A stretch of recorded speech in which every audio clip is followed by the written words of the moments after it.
So, people, we are live. No intro today?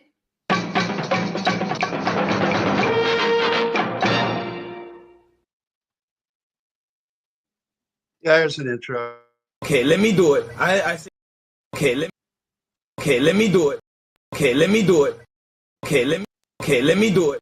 Okay, let me do it. That annoy you enough? Yeah. Outstanding. Yeah, I'm trying to deal with stuff on this end, and you're like, oh, we got to go. And it's like, I'm fixing my microphone before we go live. I'm also doing graphics and trying to get stuff done. And you guys like, rush me. Because And we're I always only late don't these like days. it then. I only work so fast. I work as You fast don't like as it. my It's computer good to know. allows. Yeah, blame it on the computer. Yeah. Mr. I don't wanna. Here's what I said to him before the show. I said, you guys, when you're talking, sound like adults from Peanuts. Wah, wah, wah, wah, wah, wah, wah, wah, wah, wah, wah. And that's all I hear. Wah, Yeah, that's because you're old and need your hearing checked. Eh? What? What's that you say? I can't hear you. Bear asked me again. I have an ear infection. And that is the old guy impression he does when he goes shopping and rides the little shopping cart and pretends to be speeding. Cracks up the employees. I have a cane, so I poke the cane. Let's go over there. Yeah, that he did that when I was with him. And then Anima and I decided that if when time goes by, I need to get one of those old World War I fighter leather fighter hats, and then A flying with cap, ear yeah. flaps, put wires in them, and make them look like they're flapping backward, like I'm going really fast when I'm really going slow. Oh, I'm I will going get so you one fast. of Gotta those. put my goggles on. I'm old. I'm so old.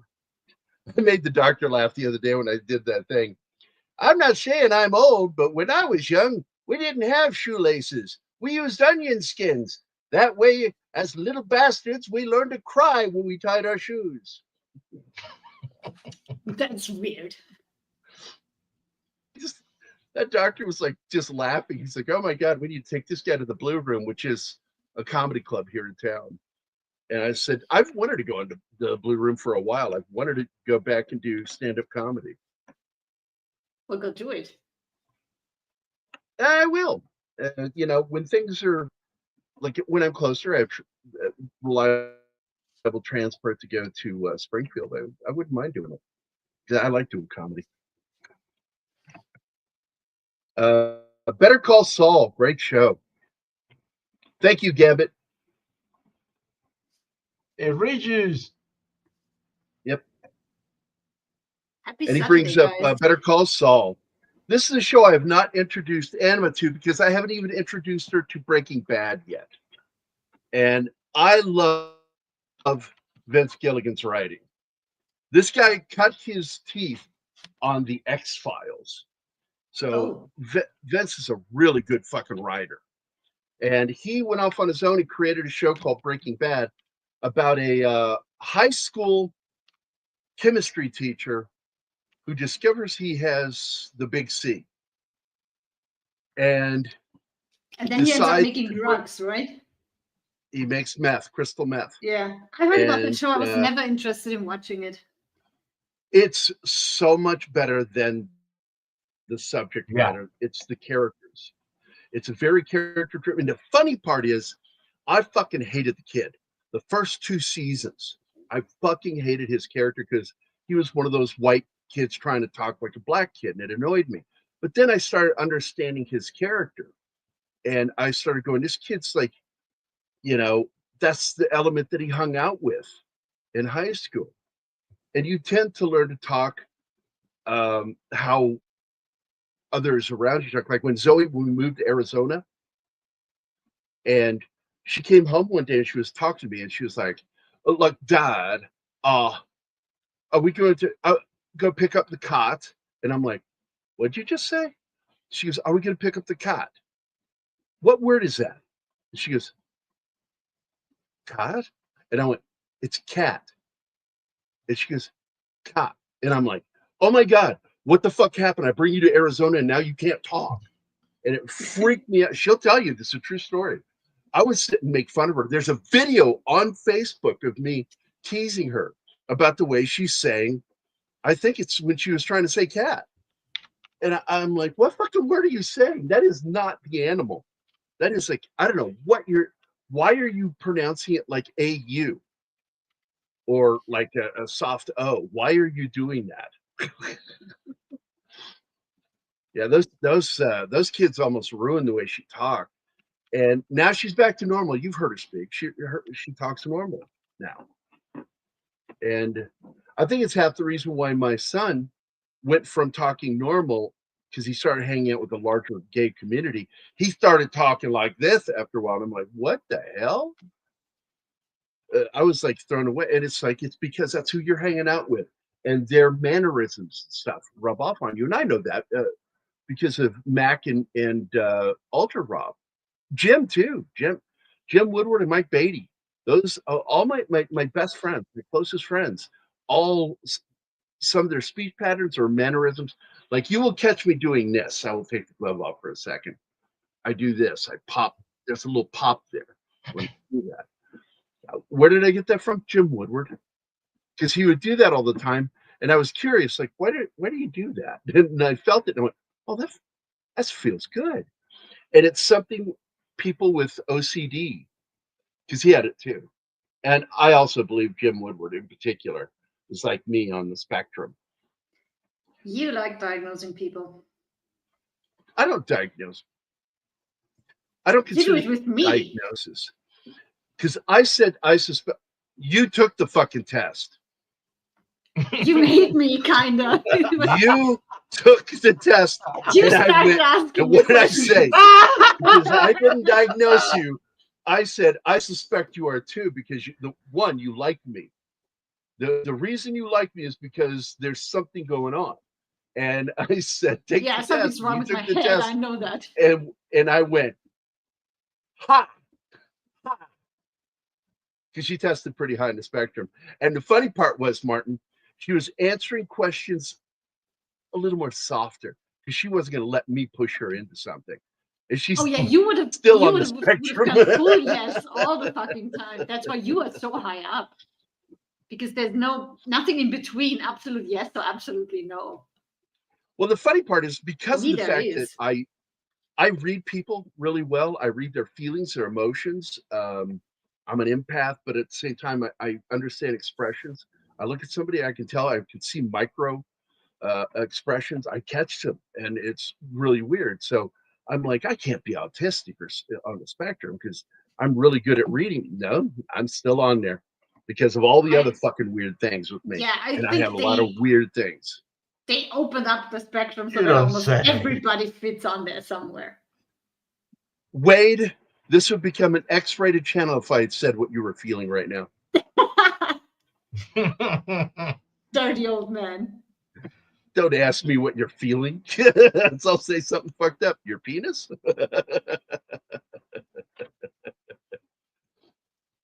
It's like I got asked one time, way back in the Wayback Machine. I get asked by one of my friends in high school, "How are you feeling?" I said, "With my hands." She just sort of looked at me and I went, "Are you asking for a reason?" I miss those days of frustrating people. Because I don't frustrate anybody anymore. You frustrate me, mister. I frustrate everybody. I'm kidding. Get in line. Get a job. Join a sideshow. Fuck off.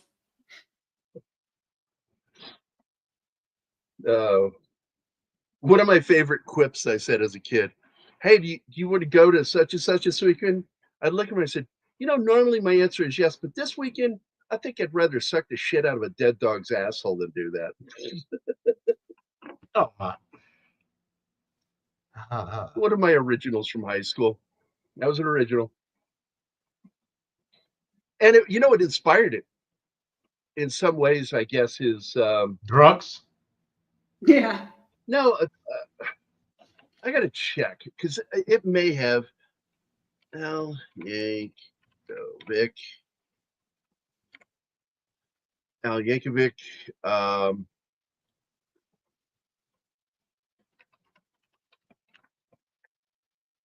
man, I'm having trouble typing. Sorry, guys. I got to see what year that was written because I bet you this had something to do with that. Nope, it wasn't. That was 5 years later or 4 years later. The song "One More Minute." I thought that might have been it, but it was probably it might have been something I heard on Cheers that I twisted. Thought would be funnier if it was said this way. But it always does remind me. I'd rather dive into a swimming pool full of double-edged razor blades than to spend one more minute with you. Please tell me you guys have heard that song, Martin Anima. No. No. Oh. Oh. We have never lived in America. We don't have access to all your media. Yes, you keep forgetting that. We did not grow up on American media. I don't think. No, I don't think Rhino does a lot of claiming, but just in case, I won't play it. But here you go. That's Al Yankovic's song, "One More Minute," and I will put it here in private too. Classic Al Yankovic song from 1985. And I thought maybe if it had come out a couple of years earlier, it might have been that one that inspired me to say that in high school. But now that I think back, I think it was something I heard on Cheers, like Norm, one of his Norm responses to something about, I'd rather, what would your druthers be? And he would say something. And I thought, oh, that'd be funny if I said that instead. Another one was, I'd rather eat the ass out of a dead rabbit dog, was another one I said. Who thinks that shit is funny? That's just gross.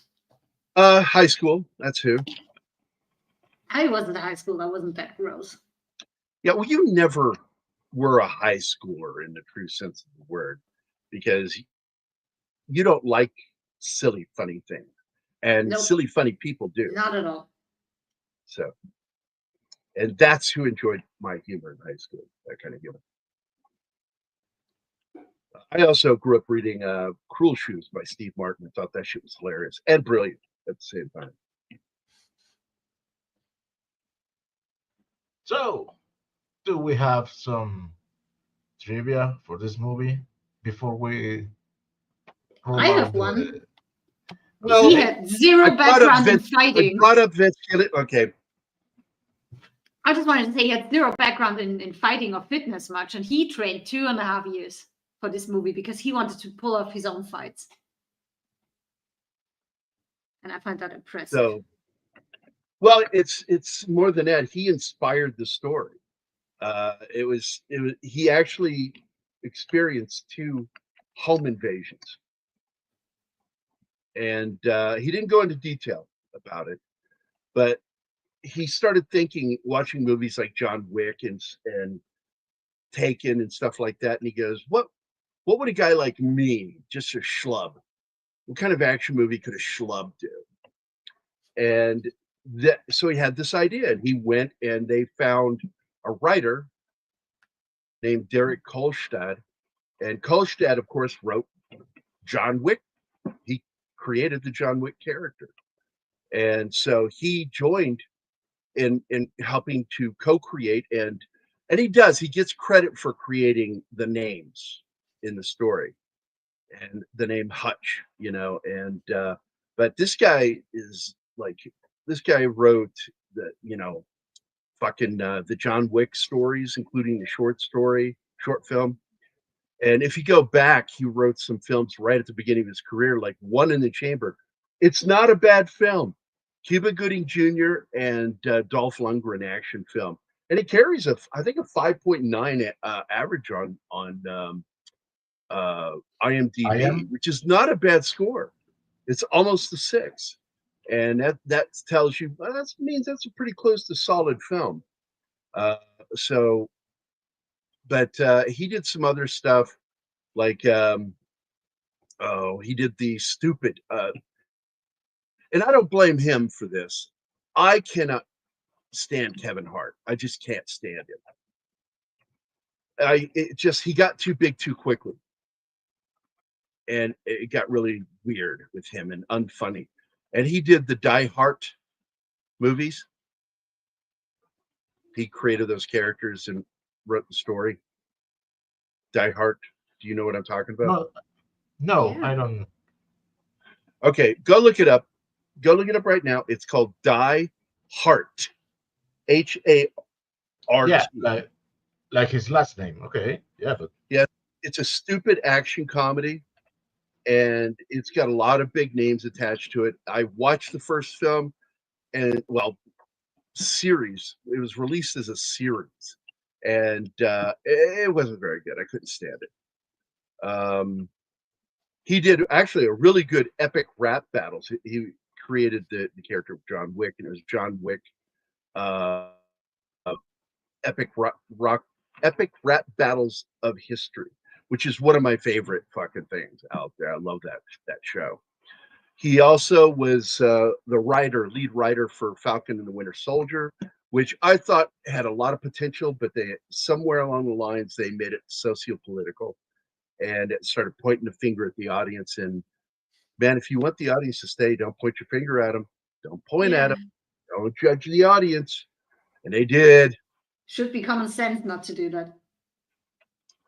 So there you go. It's the woke people that work for these companies destroyed the entertainment industry, and it's a surprise if they survive it. Because Keith and I have talked about this, that Hollywood is still in its death throes, that studios are really uncertain how they're going to continue their business because ticket prices have gone up so high that fewer and fewer people are going.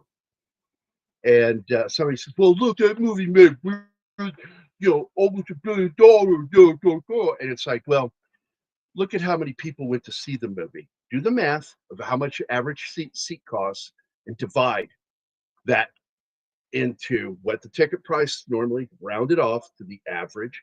Divide that into their box office and how many asses were sitting in those seats. Now look back 20 years. not only that. Remember that Years ago. remember that now studios are buying empty seats to inflate those numbers. Which is ridiculous. Yeah, well, that's part of their marketing. It's deceptive. And Disney has absolutely been caught red-handed with it. They can ignore it all they want to. They think ignoring it makes it go away. No, we'll just keep reminding people. Disney did that shit. I don't think Warner has done it as much, but I know Disney has done it multiple times for Disney films and for Marvel and Star Wars. They've done it. And the way they look at it is it's better to lose a few million for these tickets in these countries that charge less. They can buy out a theater. And then somebody goes in there and takes a snapshot of a sold out theater that's got nobody in it. It's sold out. Where'd they go? They are all in the bathroom at the same time. Yeah, they all went to the bathroom and concession stand at the same. Yeah, man, I got you. And we've got a hangover, buddy. Hi, Zach. You got to join us if you like this movie. I'd love to have Come you on, back Zach. Yeah, join us. Don't make us beg, you asshole. Just come on. And officially, Monday is my birthday, but I'm not going to celebrate it on Military Monday. It's just a weird show to celebrate a birthday. And for you, Zach, I have this. Shut the fuck up, Kyle. And we get more viewers for Military Monday.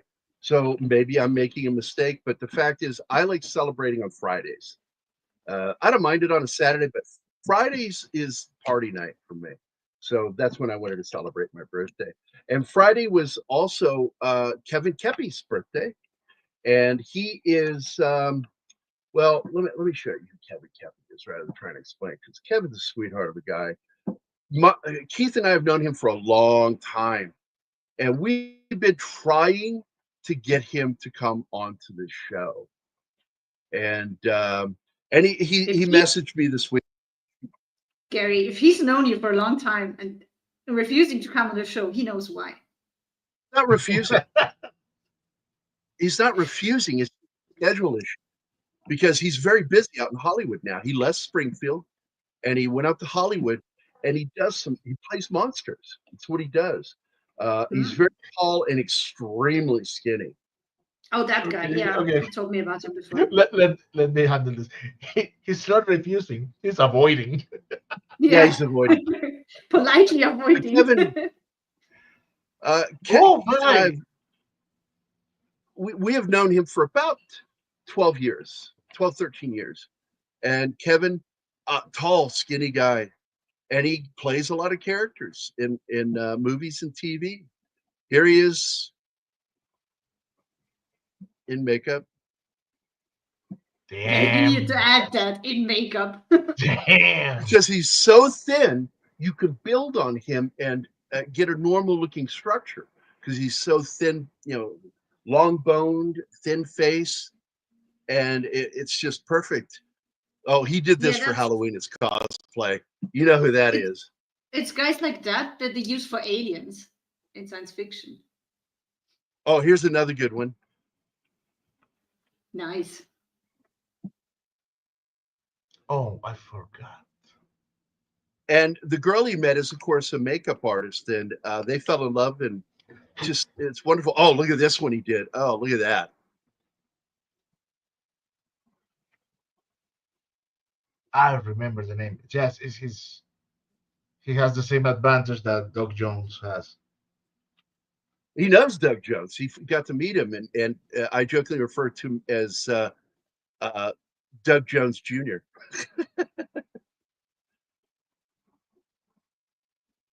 Oh my God, it's awesome. And terrifying at the same time. So he's a good friend of ours. I've known him for a long time. Hey, what's that? Buffy's school? Yes, that's Buffy's school. Yeah.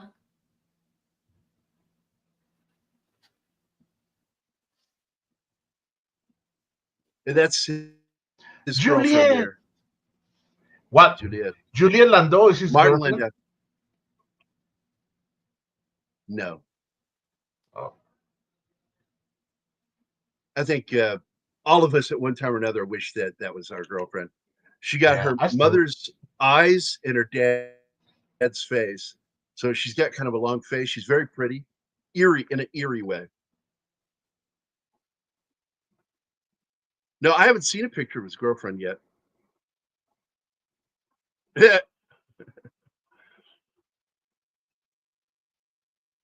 Man, that's the look of a guy that really enjoys his job. Yeah. Yeah. Oh, Kevin Kepi was the monster in that poster I did for Nathan Shelton. It was H.P. Lovecraftian story. Oh, yes. Get in here, that. Zax. Please come. Get inside me, Zax. I need you inside me. Shut up, Gary. Yeah. Now he's not going to come. Fuck you. Is that his girlfriend? No, that's not his girlfriend. No. That was a cool look. I love him. He wasn't Smile? This guy is so cool. He does some of the coolest cosplay.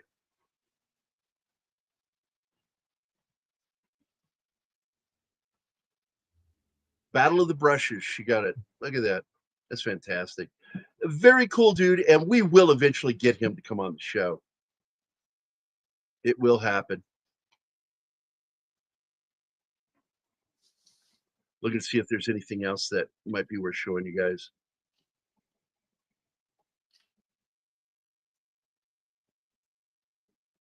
Oh, well. It's time to start the slideshow anyway. Yeah, go do your thing. Here we go. And here we are. Save the day. Mighty Mouse is here to stay. Here I come to serve the day. Come on. Get throwing, you monkey. I'm trying to get over there. Oh, yes, there we go. Oh, I like all the classical songs that they use in this movie. Oh, it's got a great soundtrack. And again, going back to what I was saying is that the original idea for this story came from Bob Odenkirk. And he wanted to make something that wasn't ironic. And I love the fact that he has a really good understanding of irony. And he wanted to do something that was not ironic, in that's when it becomes parody, when it becomes ironic. And so he did this film straightforward as a guy who's become a schlub that used to be a massive assassin killer type guy. Yeah, but it's been 20 years and 2 kids, so he is all out of practice. Yeah, he's out of shape, And you can out tell. of practice, which makes it even funnier when he unloads the gun in the bus. He goes, Yeah. I'm going to fuck you up. Because it's like, he said, I tried to convey through my eyes that I wasn't totally sure if I could fuck them up. And it absolutely comes across as that. He's the first one who gets hit. If you watch that scene, that is him getting he gets fucking hit first. You're like, oh, well, I didn't expect that. And it was his idea when he gets hit back again and then he hits his head on one of the poles. That was his idea. Yeah, that was an early idea. 2 years before they made the film, the idea of him hitting his head was his idea.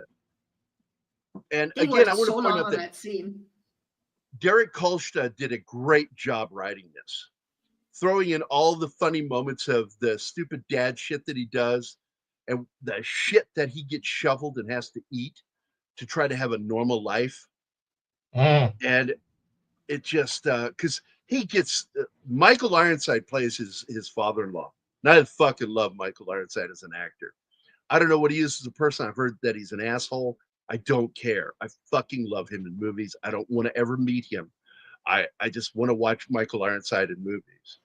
And he was the voice of Splinter Cell. Yep. Until they changed it for yeah, fuck it when they changed it. Yeah, fuck that.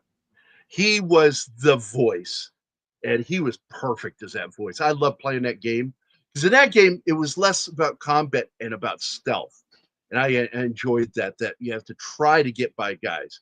Occasionally you have to fight and kill them and then hide their bodies. That was part of the game. You had to try to avoid being discovered. So he goes down here and he is ready to go total combat on these guys, but decides, no, I'm a dad. I have to do the dad thing here. And I'm going to try to de-escalate this situation rather than kill him. And the fucked up thing is, later he tells the police that he could tell that the gun was empty. It wasn't even loaded. No, he doesn't tell that to the police. He says that to his brother, and the brother said, that is why now we understand why you didn't kill them. Yeah, he felt bad for them because they were so desperate to do that. Yeah. As pissed as he is, he feels sorry for them. Now, another thing I noticed last night watching this movie again is when he's on his routine, walking to the shop, that you can see the body language, the strides, the way in which the confident stride. Yeah, he has a little hunch like a predator, but his elbows are out, so he moves like a dangerous person. It's called Walking with Intent. It's the actual name of it. Okay, I didn't know that. It's something used when teaching self-defense, teaching people that you walk with intent. People are less likely to try to mug you or attack you. That's what you learn pretty fast as a girl. Don't walk super fast. Walk steady, walk with a good stride, strong stride, like you know where you're going and what you're doing.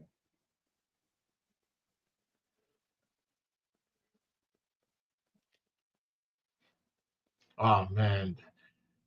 The other thing is, it is not until the middle of the second act that you understand that his wife knows all about his previous life. She knows what he used to do, but the kid doesn't. And the way that the kid is disillusioned with his apparently pussiness, it now knows at him.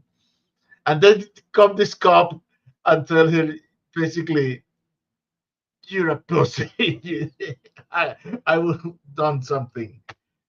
And oh man. Everybody likes to talk a good game. And because I had a guy that was trying to talk tough with me one day, and he doesn't know that he's talking to someone that's probably been in 20 times more fights than he has been. And I'm just sort of listening to him, and I just sort of went, huh, that's interesting. And I just went on and ignored him. That's interesting. I hear somebody just joined us. Oh, this is a special moment. We have Divina Dogworth, and at the same time we had Sax. Divina is here. Nobody. Did you watch it recently? I've watched it twice, maybe a year ago the last time. But yeah, it's great. It was actually filmed in Winnipeg. So and the house, I believe, was like in the next neighborhood over from mine. So that's awesome. Oh, that's cool. Yeah, yeah. And so I think they filmed 2 here as well. Your house is in the movie? Not my house. No. But it's like it's about 2 minutes here from my house, I would say. It's very close. So at least it was made where you breathe air. So you breathe the same air as those guys did. I sure did. While they're making it. Dude, when it comes to that, I breathe the same air as Tom Cruise did when they did the stunt on top of the Vienna State Opera, because I was in the crowd watching what's going on up there. And one of the people up there was very short. That must have been him. I live close enough that it was actually we got like notifications in the mail to say like on these days these things will be happening, like stay out of the way basically. And I didn't know it was for this movie until like they didn't tell us the name of the title of the movie, but they said they'd be filming. And if I had known, maybe I would have like accidentally got a cameo of some kind. But yeah, I mean, people really stay away when they get messages like that. I'd be like, fuck exactly. it, I'm going there looking. If I can see something. Yeah. Welcome, love it ever after. I hope you enjoyed the show. Welcome. Oh, that fight! Oh, that's the best part, and the part and that that's we love the most. one that they practiced the most on for 2 years. Because they filmed in a real bus, and the only thing they could do to get more space was take out some seats.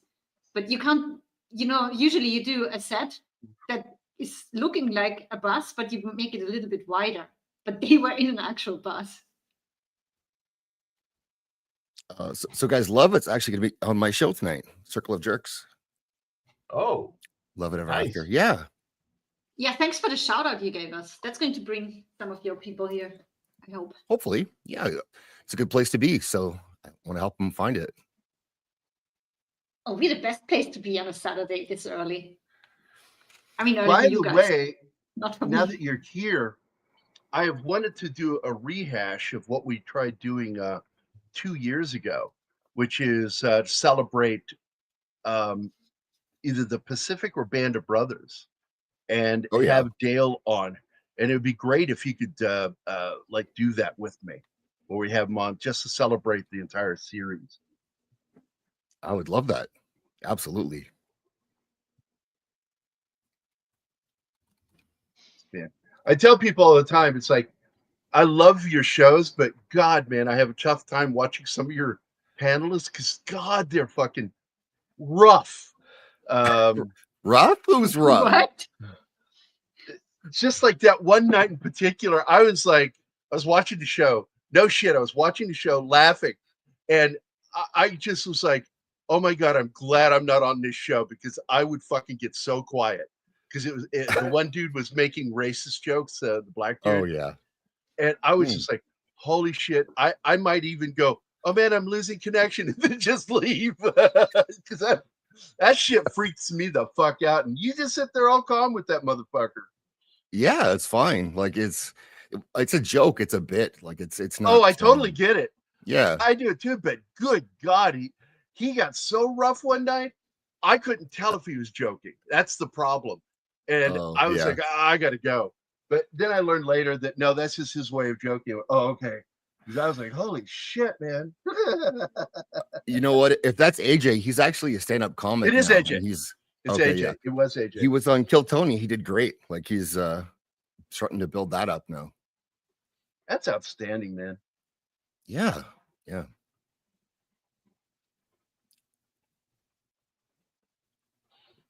But Circle Jerk, I like all the stuff that you do. And the one thing that's funny is, and I said this on your show, I said that I was so worried about you showing all that footage from Band of Brothers and stuff. And I'm like, oh my God, you're going to get that shit claimed.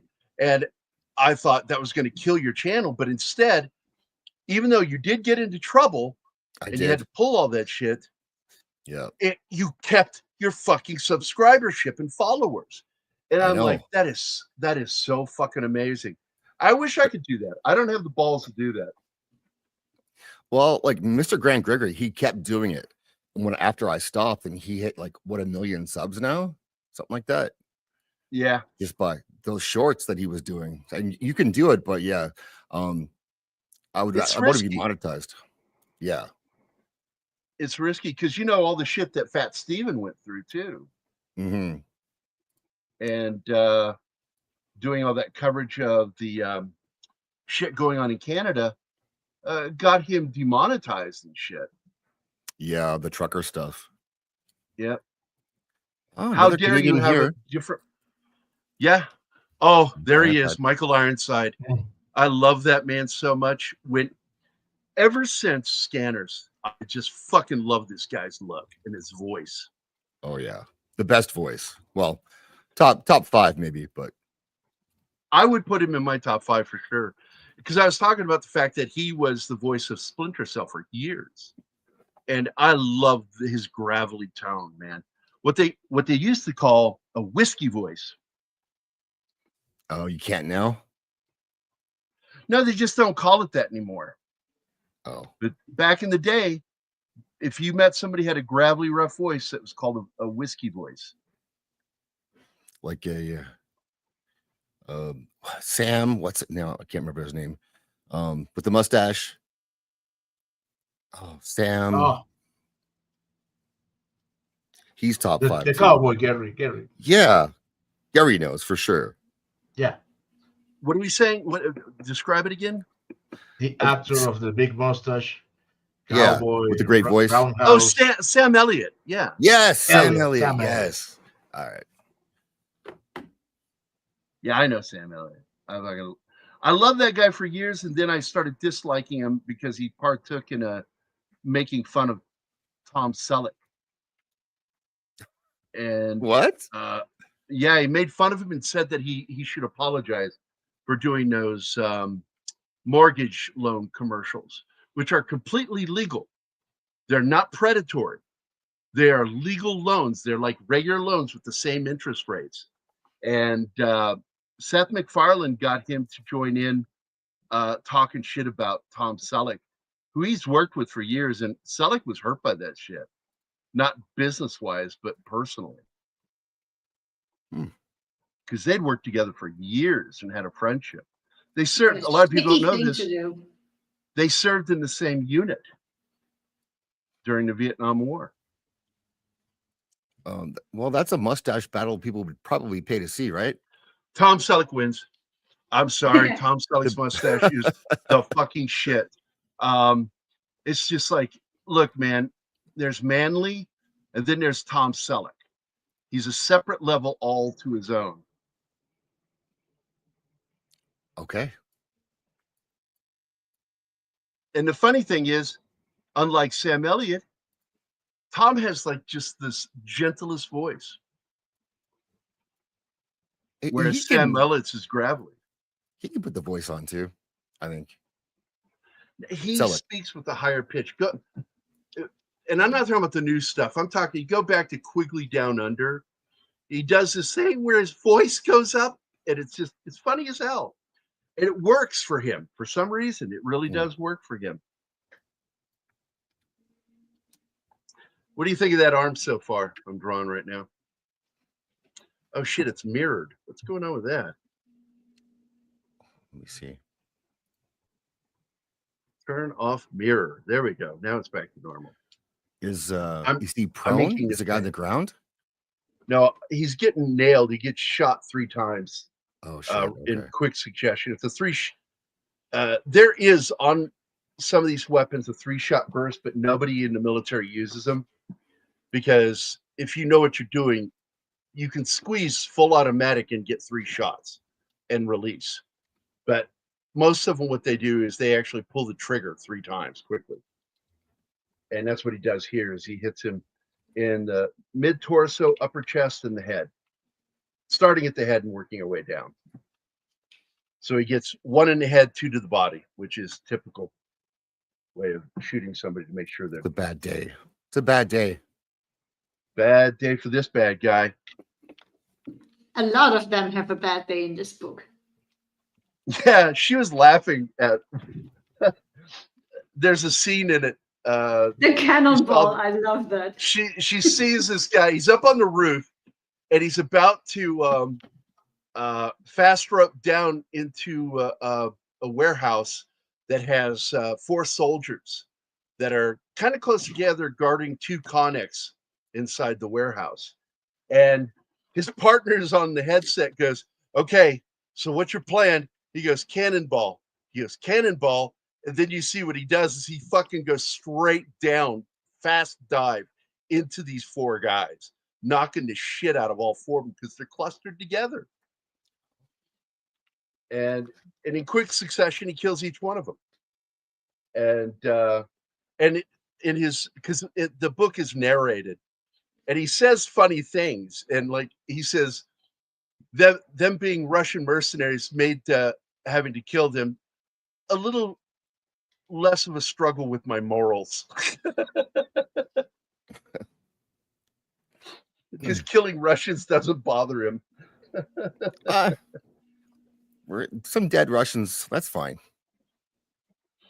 And the Russians are based off of that mercenary group that tried to take over Russia a while back and then tried to fuck with Americans over in Syria. And they were completely removed off the planet. Nothing was left of them physically. Do you know that story? No. Yeah, it was over in Syria, and a forward observation base. I think it was a FOB. It might have been just a small encampment of Americans. Suddenly were under attack by the Wagner Group. Is the name of the group, and so the U.S. has a delegate get on the phone to Russia and says, "Our people are under attack. What appears to be Russians." And the Russian responds, "We have no Russians in Syria." He goes, "Roger that." He calls back and he says, "Send everything." So they send in artillery, they send in bombers, they send in, there were fighters there too that were dropping bombs and firing on the ground. And they also had, because the Americans were outnumbered. But what the Wagner Group didn't understand is when you fuck with Americans, you're going to deal with all of the American military might. So they put everything there. And the description of the landscape after they had done this was it looked like the lunar surface. And there was nothing left but craters. Everything was atomized by the Wagner Group. I mean, the Wagner Group was atomized by the Americans. And the American general, and I'm pretty sure I know who it is, but I'm not going to say his name because I might be wrong. He gets back on the horn with Russia and tells them, "You are correct. there are no Russians on the ground in Syria. That is now true. Well, there's pieces of them. There could be pieces. And there was, just to let you know, there was zero Russian response to what he said because they knew what happened. You know, Davina Duckworth in the chat right now. She's awesome to have in any chat because she just knows. Oh, I love Davina. Yeah. Yeah. Yeah, and by the way, Davina, if you didn't know this, I work for Dale Dye and his wife, Julia, for Warriors Inc. And they're the people behind the military training of the cast for Starship Troopers, as well as he's one of the generals. Dale is one of the generals at the end of the movie. He's in that final scene where they've captured the intelligent bug. And he says, "It's scared," and everybody cheers. It's scared. It's afraid. He was so good in Band of Brothers, though, too, Gary. Like he was perfect in that. I thought pitch perfect for his role. Well, he has Dale has the best line, and I've told him this to his face. You have the single best line. You deliver the best line in the movie Platoon.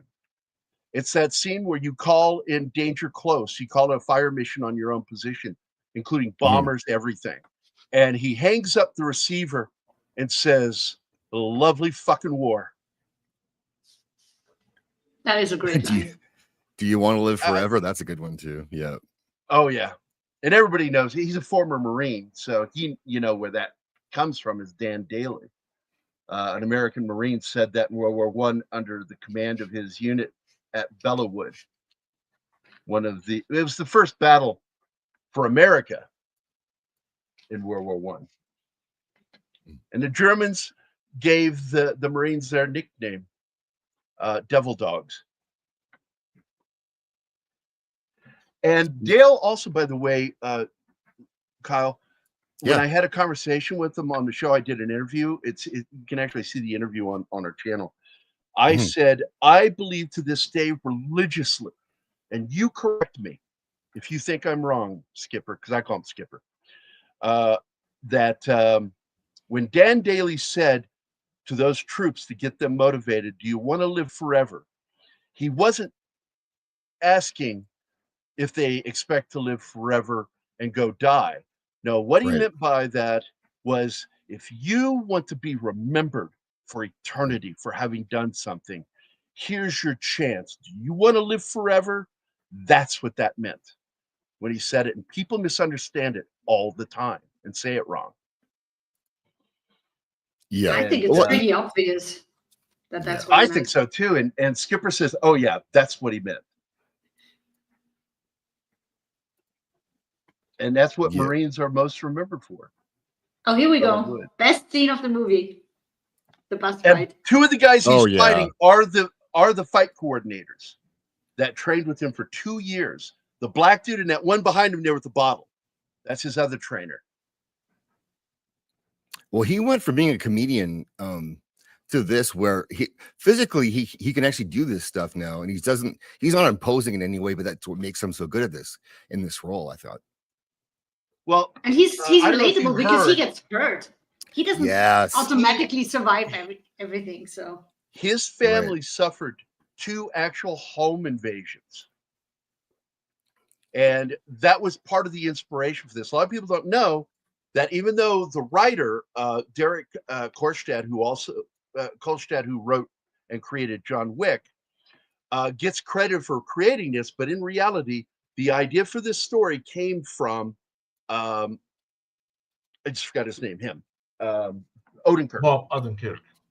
Yeah, he came up with the idea for this, and the writer took off with it and gets credit for creating it, but it actually came from his mind because of his 2 home invasions that they suffered and the frustration he had over that.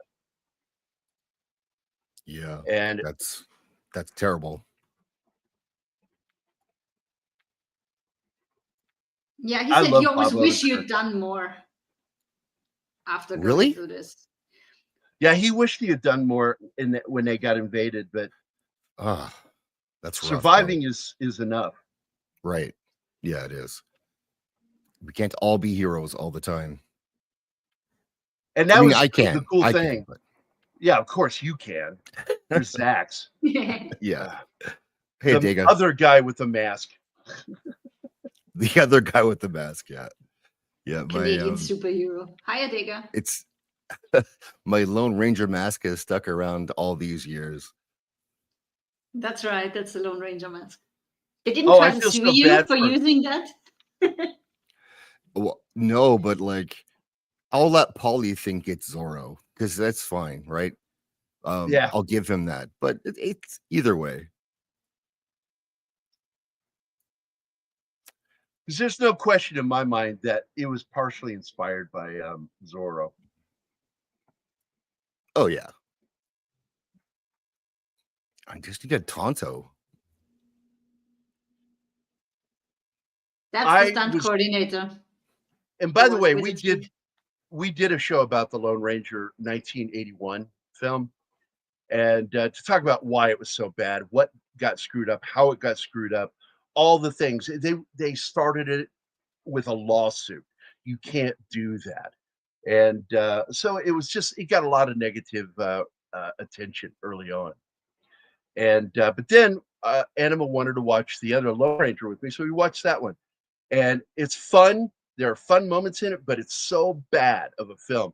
And it's Yeah. so insulting. To this day, I'm still insulted by this, that they took the time to have actual American Indians play Tonto in the TV series and in the movie from 81. But they get Johnny Depp to play an American Indian. And I'm like, what were you thinking? And he's channeling Jack Sparrow heavily. Yes, like- he is. Way over the top. And the whole stupid frame story with the little boy meeting ancient Johnny Depp. Weird. Well, now not needed. Now that Keith and I talked, though, I think I understand why they did that. I don't think it works. No, it doesn't. But because there is a connection between the Lone Ranger Reed and, of course, the Reed that is the Green Hornet. And that is what that was supposed to represent, is the 20th century Reed who becomes the Green Hornet, to never take the mask off. And they don't make it clear in the film. So I'm like, it's wasted. Why did you even bother doing that? Well, Divina, go watch our show that we did on that movie. That will give you enough information. You don't need to watch it. The Lone Sparrow. Yeah, Was it? Because I went into a lot of trivia about that fucking movie and everything that went wrong with it. Oh, No. we have this one planning to do in the future, Divina. So Oh my God, yes. Zorro the Gay Blade is one of my favorite Zorro films of all time. That title scares me. I love Yeah. It's funny as hell. It's funny as hell. Yes, it's too Because funny. Zorro That's what you is said about Airplane. That was not Don funny. Diego gets hurt. Okay. So he calls on his brother back in Spain, not knowing that his brother is a caballero of the other kind. He is very gay. And so he comes to take over being Zorro while his other brother heals from his injuries. And it's just funny as shit. It really is. It's not overly silly, but it is a fun film. It's done like a straightforward Zorro film with that little element to the comedy. I love that movie. I love that film, and I love what's his name that played Zorro in that. He also played Dracula. Mark Harmon. Not Harmon, no. Yeah. He was the actor who also played Evil Knievel back in 69 or 70. Zorro Gay Blade is Mark Harmon. No, I'm sorry. I love you, buddy. No. Oh, Hamilton, George thank Hamilton. you. Right. There you go, See? Davina. Thank you. Right? How like she's great. And he did the Dracula film that was hilarious, where he drinks blood from a hobo and gets drunk off of his blood because he's drunk. Yeah, the best tan of all time on that man.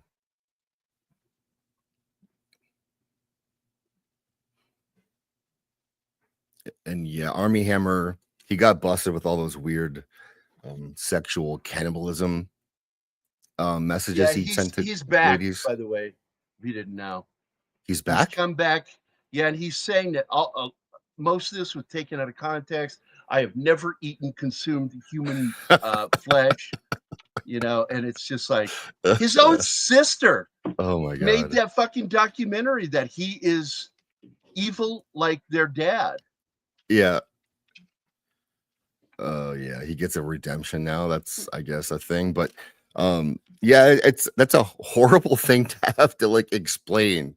Yeah, Or like, absolutely. no, I didn't actually eat anyone yet. Okay.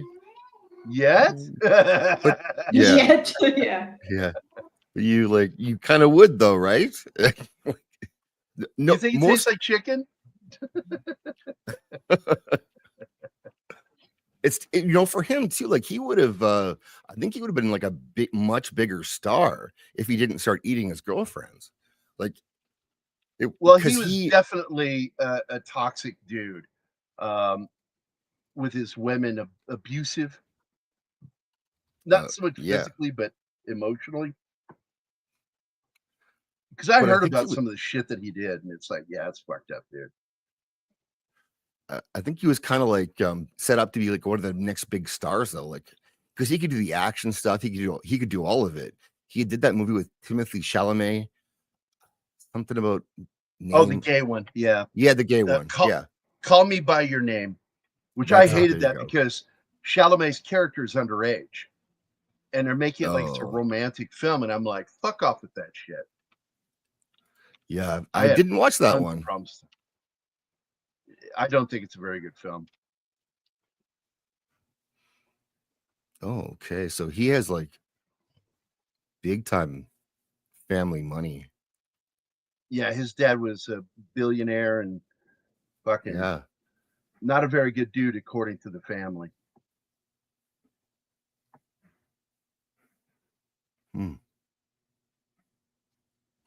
Right, Divina?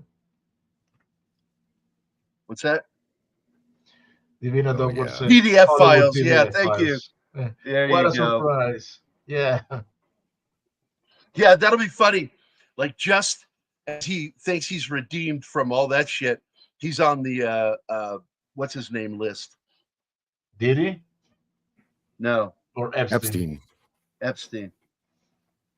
I will laugh if he's on one of those lists. Even Diddy's. Like, fucking karma, motherfucker. Yeah. Dude, that Diddy's case is going nowhere. They are artificially destroying the case. He's not gonna see 1 minute of prison. Yeah, he has too much money for that. Who, Diddy? Mm-hmm. Diddy. Yeah, the prosecution is undermining their own case. So, and guess what? Who's leading the prosecution? Who? I don't know. Kobe's daughter. Whose daughter? Kobe Bryant. The ex. Comey. FBI. Comey. Yeah. Oh, Comey. Oh, I heard Kobe too. The guy who just posted an 8647 post and then acts like he doesn't know what that means. Former head of the FBI. What a lying sack of shit. Yep. Oh no, Rocket Kitty is awake. Deciding how to best ambush me. Did you jump to your bag with your clothes open? No, that was weird when she did that the other day. What did she do? I was having her chase the laser pointer over the bed, and I was standing next to the bed so I can do more shit than when I'm sitting on the computer. And all of a sudden, she looks at me, hisses, and jumps backward into the wall. And I'm like, what the fuck? I didn't do anything. She must have seen a ghost or something. Yeah. There's a video out that has a lady that uses a laser pointer to get the cat to turn off the lights across the room. Oh, wouldn't that be awesome if that worked? Well, it did for her. Well, all I know is that one of my cats, in my absence, because in Croatia you have an electric water boiler, and when you're out for longer periods of time, you can just switch it off, especially in summer. And that was summer. I was out working like a 12-hour shift or some insanity like that. And it started raining and it was pouring down and I was wet to the bones and freezing by the time I came home. And all I wanted was a hot shower and then my bed. And one of the cats had managed to switch it off because I kept it on knowing it would rain in the evening. So I was expecting hot water and I didn't have any. So one of them actually operated a switch once. It was Sounds then when I good. started to tape it. I taped it in position after that. Smart. We're seeing Yeah. we're seeing the main villain from the movie now, this big Russian dude. And the reason why all of this happens, he goes to the house of the people that stole his, robbed his house.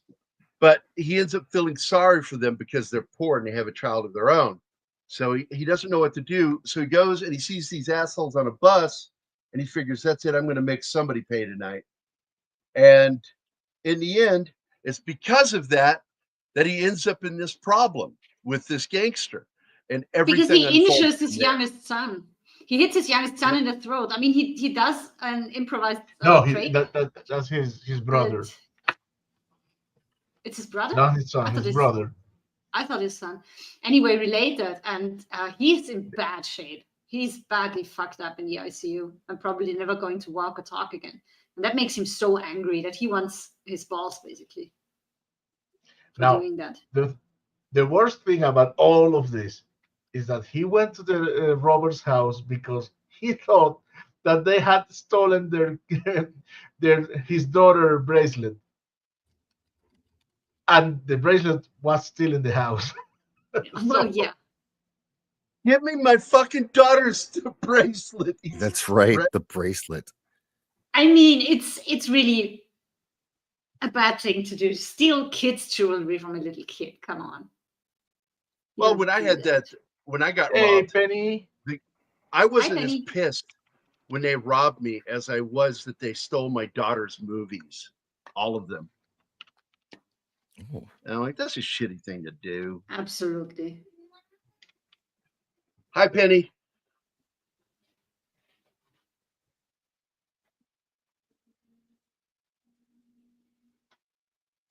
Yeah, and right now we have a lot of leftists in the world that are trying to get, what do they want? They want understanding of criminals, but no understanding of anybody with a differing political view. Yep. That's what it is. And it's crazy. Yeah. Absolutely.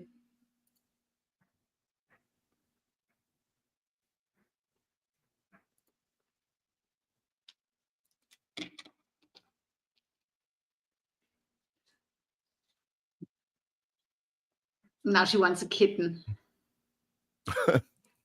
They had a lot of trouble finding a kitten that would actually sit in his jacket and not try to get out and fuck him up.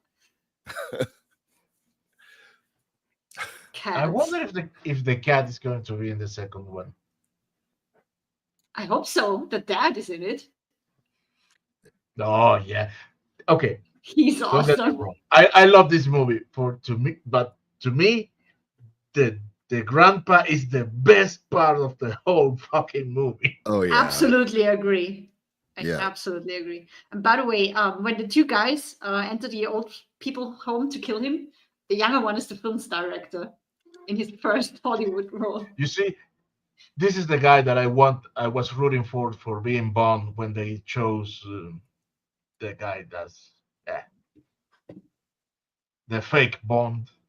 Which part? Of This Casino guy? Royale. Yes, Craig? Colin Salmon. That I wanted Colin Salmon to be James Bond so badly. He was Oh. one of the runner-up, but in the end, we got stuck with that. How's it called? I remember. I forgot. Well, he's in one of the Bond films too, with Pierce Brosnan. Really? He plays he plays when Pierce Brosnan is in a training scenario. Colin is the black agent in that scene.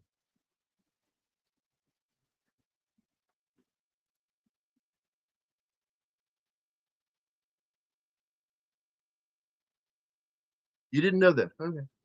No. No. Remember, I'm not a avid fan of Bond, so I haven't seen many movies. Yeah, he keeps forgetting that with me too. I watched them with my dad, the dubbed German version, but there's probably not many Bond movies that I've seen more than twice. So. I'm with you Colin there. Salmon was in a bunch of cool movies. I actually liked the Resident Evil, the first film. He's in that one. But yeah, let me go back and I will find his character's name for you real quick. I'm in IMDb right now. Okay. Back Colin 90s, he was in a short-lived Fox series called Keen Eddie. He was. I love Keen Eddie. Do you like me now? Do you like me now? That was the catchphrase on the show. Keen Eddie. And I'm gonna watch the first episode with me. I want to go back to watch more of that show because I enjoyed it. I was so sorry that show didn't make it. Did I like it? I don't remember. Yes, you laughed at it. Tomorrow Never Dies is the one he was in. Oh. And he plays Robinson, one of the agents at MI6. I saw Tomorrow Never Dies, and I didn't like it.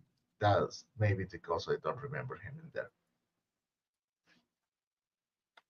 It's got an okay theme song. I think Garbage did that one.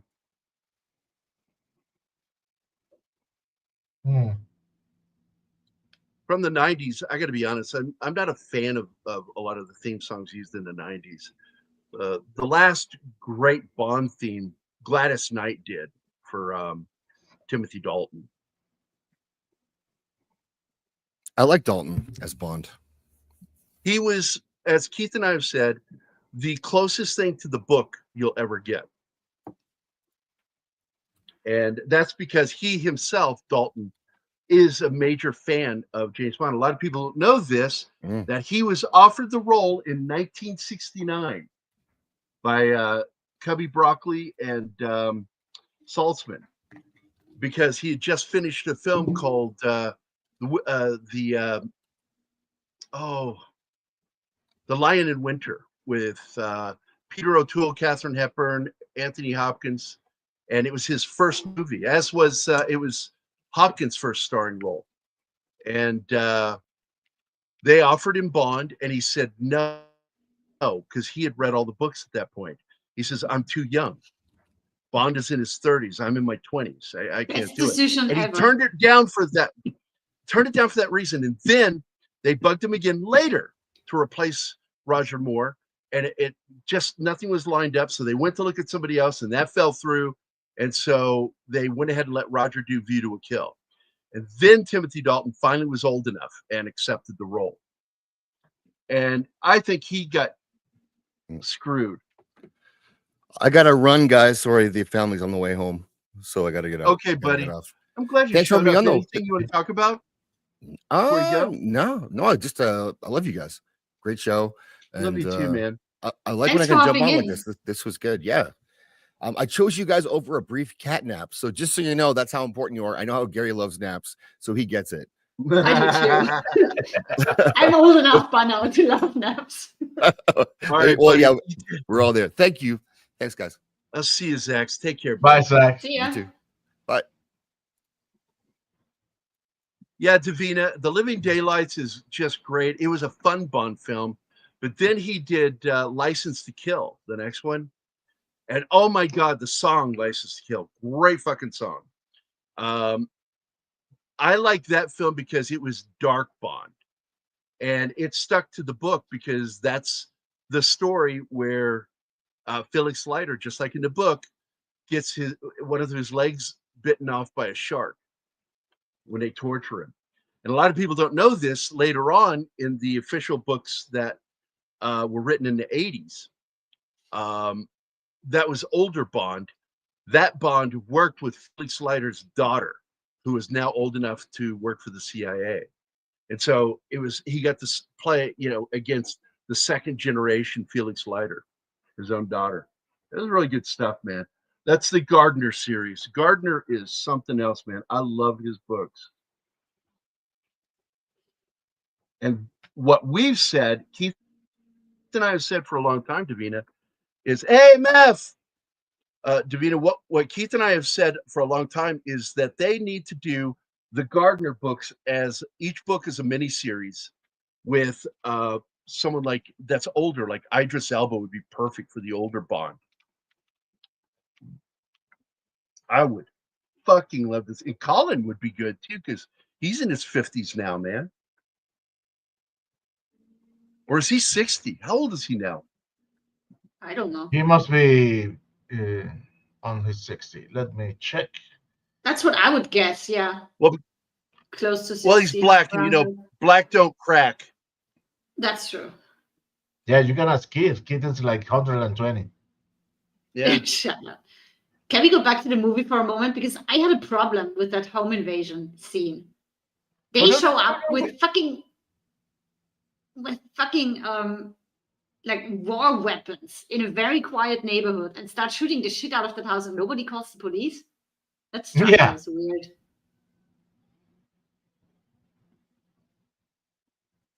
Now, surprisingly, he's older than me. He's older than me. He was born in 61, so he is in his 60s. Who? Colin Salmon. Oh, I was thinking Idris Elba. No, Idris is in his 50s. Yes, he's from 72. So he's only 1 year more than me. Now I feel bad. Don't.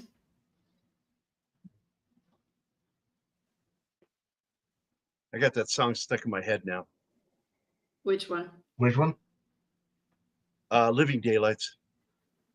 Oh. What do you mean, oh? That's not a bad one to be stuck in your head. I got that one and License to Kill stuck in my head, both.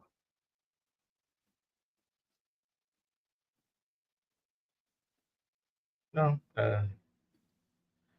I had at this moment I have is You Make Me Feel So Good. Isn't that I can't nice? remember. I can't remember the name of the band. It's all female band from the 80s. All I can think about is the song You Make Me Feel Like Dancing. Dance the Night Away. I forgot. That's disco. That was actually a good song.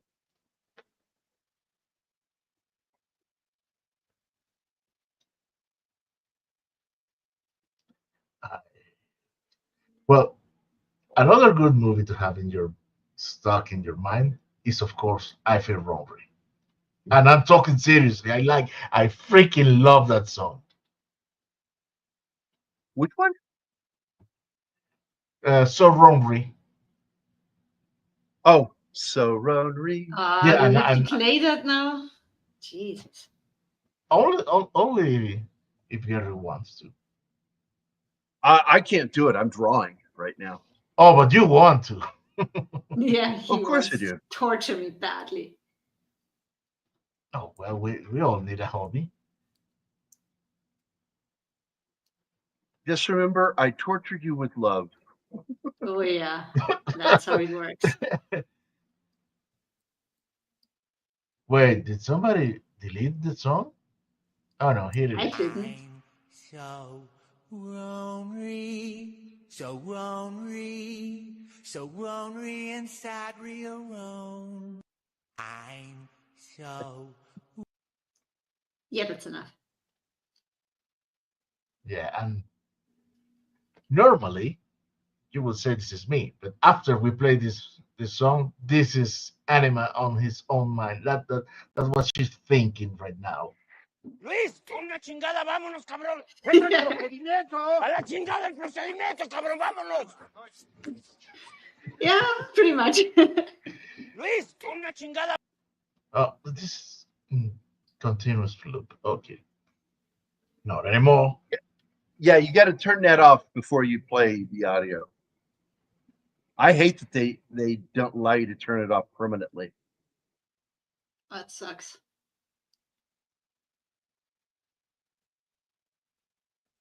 Yeah, now his family knows what he's capable of because that house is trashed. The funny part, the wife is known, and that was the thing that we were just talking about. Did she know that beforehand? It sure seemed it to me. Because she is really startled when they go to sit down to have lasagna, and then all of a sudden he tells them to go down into the basement. No, She's she like, what the she fuck knows. is going on? So She knows that is something serious. Remember, she knows who he was. she does She that. has Okay. always known. What she doesn't know is what is this precise problem. She doesn't know Russians are involved. That's always bad when Russians are involved. Hello, Sander. Shander Hammerschlag. Hey, Sander. How are you, my friend? Or somebody needs a good spanking. Yeah, that's you. Oh, get a room, guys. Trying to. On the ministry now.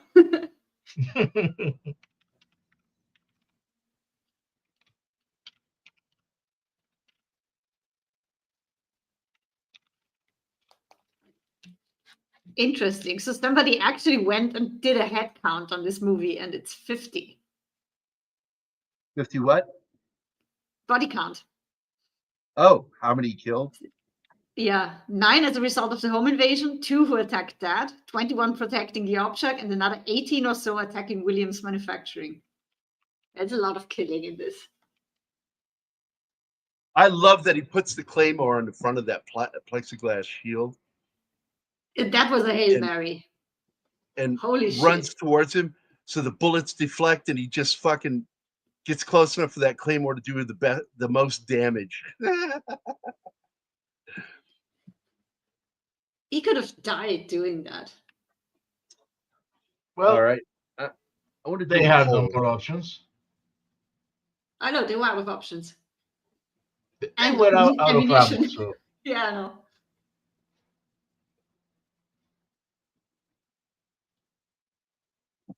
I'm going to do a quick poll. do it. Do it now. Do it And now. I found out why that when he talks to the people at the tattoo parlor, and he shows them something on a piece of paper or a photo or something, and you see part of his wrist tattoo, and the guy is immediately Yes. terrified. Oh, That is oh my the God, worst hand. If you get these 2 cards in poker, you walk away because there's no fucking way you get to win anything. And it also, the spade stands for death and violence, and the diamonds, of course, for money. So that means he killed for money. So that would terrify people and tell them back away. No, but he associated with a branch of the military because he says to him, That too. "Thank you for Yeah. your service," and gets out, put all the locks on the door, and the face of the guy who's in. Oh my God! How the many partner. locks were there? It was No, never but ending. the face of the other guy, like, is, what the fuck? Yeah. Who's this guy? What? Why is he It doesn't running away? look that terrifying. But that's a lot of locks he puts on that door. Eastern Promises is another movie that we have in Oh, we the got to list. do that movie. I fucking love that movie. Oh, look, we have Inception.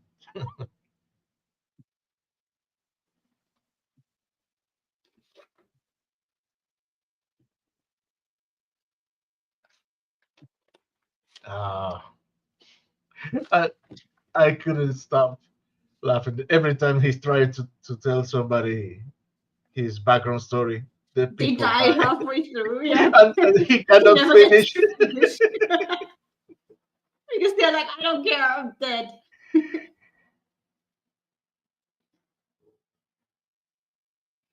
Oh, this is painful to watch. All those records in flames. Oh man. Yeah. I didn't know money is inflammable enough to do that. Well, that basement and everything on it is designed to get on fire for a situation like this. Yeah, it's a burn quick. I don't think it's in the John Wick universe. It's made by the same guy, and he says he likes doing what works and what he has fun with. But Okay, my only, in my opinion, the only good John Wick movie is the first one. the last But one I was gotta say, stupid. It was way over the top. but I gotta say, I like nobody much better than John Wick.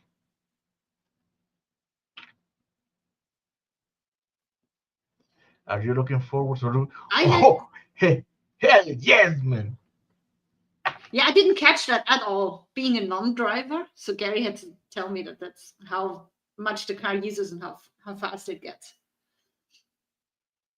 The thing that relates him to John Wick is that he was probably John Wick in his career in the military when he was active. But this is 20 years later now, and he's just trying to be a normal guy, and his past disagrees and just haunts him. And according to the trailer for Nobody 2, he stays in that line of work because he sees family complaining that he's always away on these missions and shit. Because Colin tells him, the people you are indebted to are aware you've come up above ground. You have to appease that debt. Well, and you see at the end of the movie, he's receiving a business call. And the dad and the brother are traveling to him with an arsenal. So yeah, he's back. So do we know when we get that baby? Movie? Oh man, the old grandpa. He's really the best.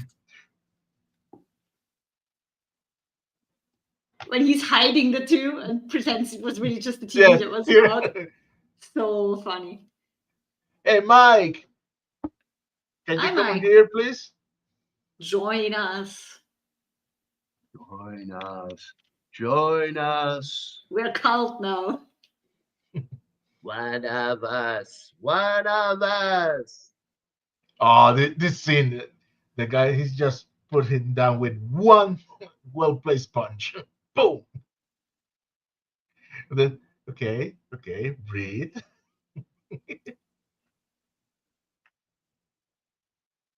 Oh, and apparently the dad has the same tattoo, so they definitely were in the same line of work. You can tell. Because Daddy hasn't lost it yet. He has way too much fun killing people. Oh, yeah. Oh, before that, when he's getting the idea that shit is gonna hit the fan, you can see that Christopher Lloyd, he makes some, not with the eyes, but just in the corners of his mouth, they go up in a smile like Palpatine. Like, oh yeah. Yes, Sander, gobble gobble. What? Gobble gobble gobble. That is part. One of that is us. part of the chanting. Oh. Oh, you have to watch that movie. There's so many I have to watch. It's so many movies, so little time. This the director of oh shit, I forgot all the films he did. His name is Brown, the director. And that's a cult classic film because he used the actual circus freaks on it. Freaks. Well, I put down Eastern Promises on our list. Oh, and I can cross off Airplane because we did that shit show. Okay, the director is called Todd Browning. Yeah, Todd Browning. Died of acute liver failure, as I recall, from years of alcoholism. Damn. That film is a cult classic, but it ruined his career.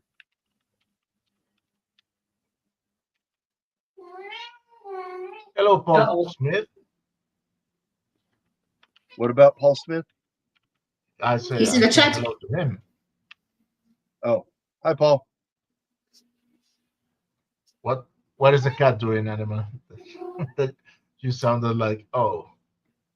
Yeah, I think I'm in trouble, but don't worry. I won't be eaten. I fed her.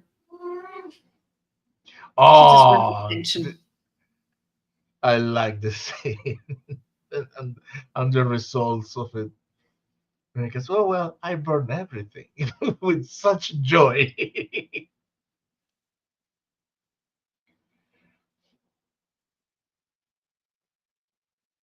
And the only thing that is safe is that painting.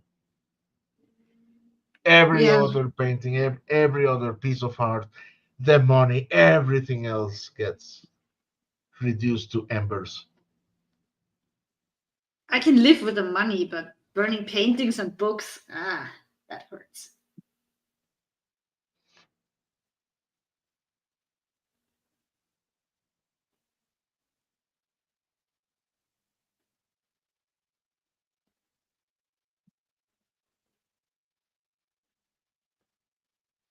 Yeah, all the money burns.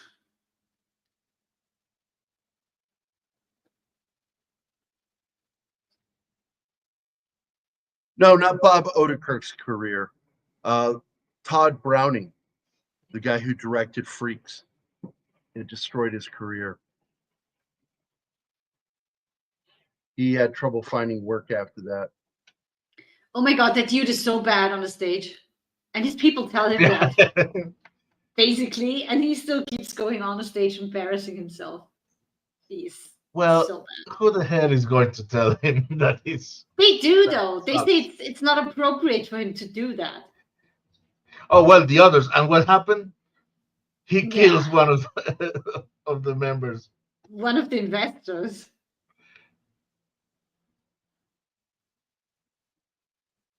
And he's really ballsy to show up there. I like the monster he's seeing is all happy, and then he looks at him as goes into the fuck. Yeah, when he takes the napkin away and the bomb is there, the claymore.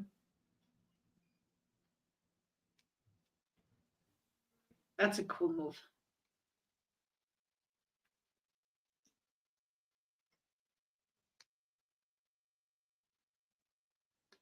And I didn't know when you do the dead man switch thing like he does, that you can put it back and then use it at another time.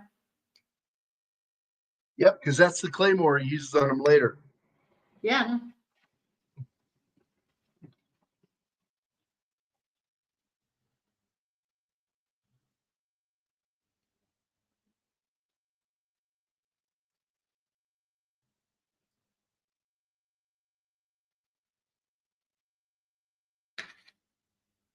And I think this is the point where there's no going back into hiding and playing normal Family Guy, because now they know he is there.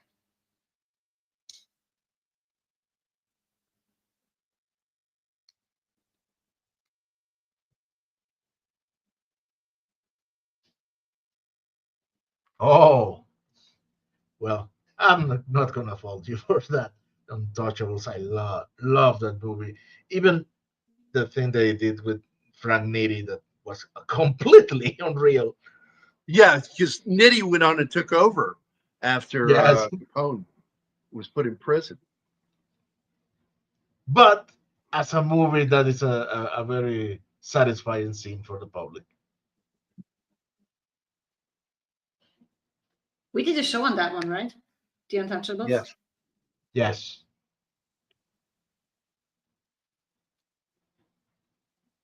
Because sometimes I'm not sure if we just watched it or actually did a show on it, because so many Welcome times to when we my watch life. stuff, Gary's like, we are going to do a show on this.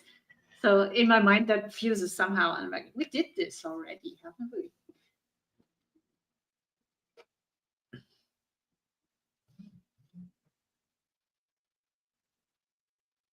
I like how after this conversation he goes to the car to see if the guy is gonna come in after him, but he's rooting for it. Like, God, send him to me, send him to me.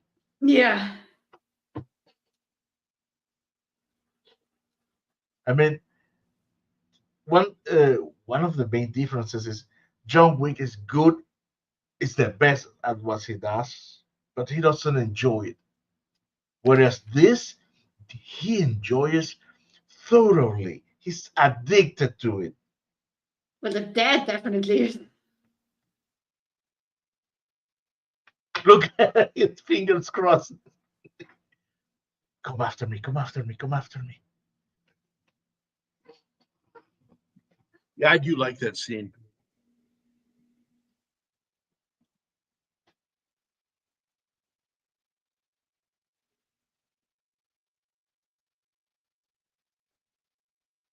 You know what? I wouldn't mind doing the Untouchables again. We have so much on our list, though. I don't know. I don't know how many times I've seen that movie, to be honest. I've seen it quite a few myself. I've seen it once. Did you see the? I think it was the third police squad movie. What do you call it?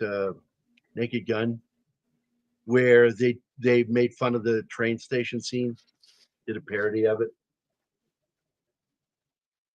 That question is Don't for you, remember. Martin. I don't remember. Yeah, they do it in this time though. Frank Drebin sees that there are multiple baby carts, so each one of the characters has to try to save a baby. It's fucking crazy.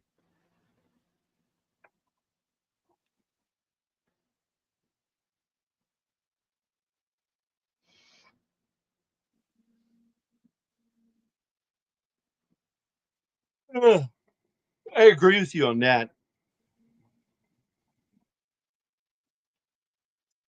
Oh, Brian, Mike, you haven't seen it the yet? You have to. Untouchables. Are you talking about Nobody, Mike? I assume. That would explain why he's still in chat and not on the panel. But he says he's gonna be. He said he's gonna be here. He lied. Oh no, How Mike! dare you? Mike wouldn't do that. Mike doesn't lie. It rhymes, so it's true.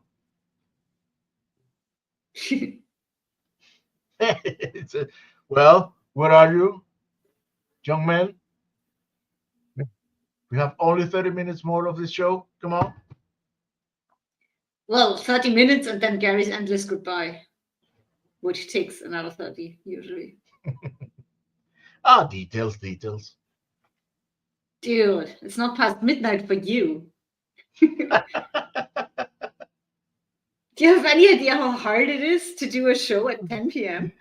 3 times a week? Yes, believe me, I know. Even without employment, it's still exhausting.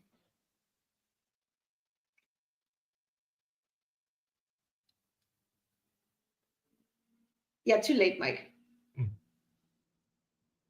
Oh, this part when the retirement the thing. nurses, the pool, the swimming, not doing anything, but god damn how I miss killing people. Yeah. Es tut mir leid, mein Freund. Say what? I'm sorry, my friend. Oh, I only understood my friend. I never knew German. There was German word for I'm sorry. Fuck off. Well, es tut mir leid, if translated literally, just means that's too bad. No, that means I feel bad. Because of whatever. Oh, pow chicky pow pow.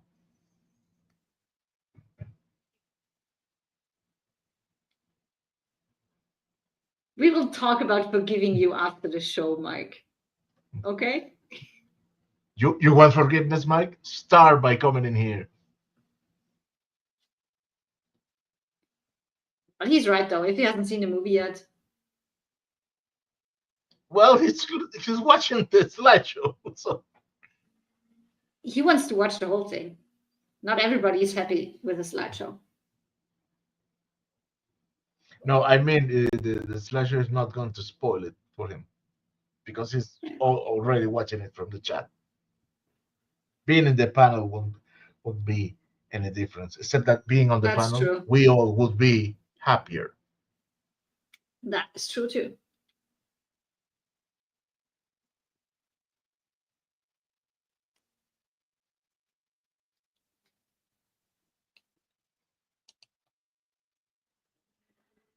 Speaking of this scene, He bought the business and the building, of course, from Michael Ironside, his father-in-law. I remember that Michael Ironside is one of the two actors that I seen her on them on interviews, stating that what they really want to do all the time is sci-fi. Okay. That's what. Yes, the guy. Ironside is a fan, a crazy fan of sci-fi. I mean, look at his first movie, Scanners. Mhm. Then he did That was Starship fun. Troopers. I like He Scanners. did. Oh, he was in the original, terrible '80s movie, um, Phantoms. Not Phantoms. Um, Dean Koontz novel that was turned into a film with the. Yes, Phantoms. No, it's not.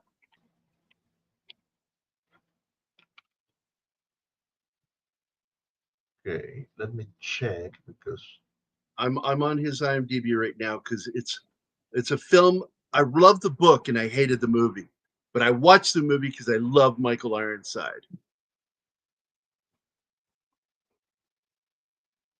Got to go back to about 88, I think. well, 88 or in nine 89. no 98. Well, I mean, there's a Dean Koontz movie book turned into movie called Phantoms. It's from 98. That's not the one I'm talking about. That's the one with uh, Ben Affleck. No, I'm talking about another film. Oh, and he's great in Total Recall. Of course. Watchers is the Dean Koontz one I was Okay. talking about. This film. And he's the villain, as I recall. Here, I'll share it here in the private chat. It's And I'll always put it the out, villain. and I'll put it in the public chat. Oh, he's not the villain in Well, on V. V or in Starship Troopers. Yeah. Or in Sequest. I forgot he was on that. I love that show. I win.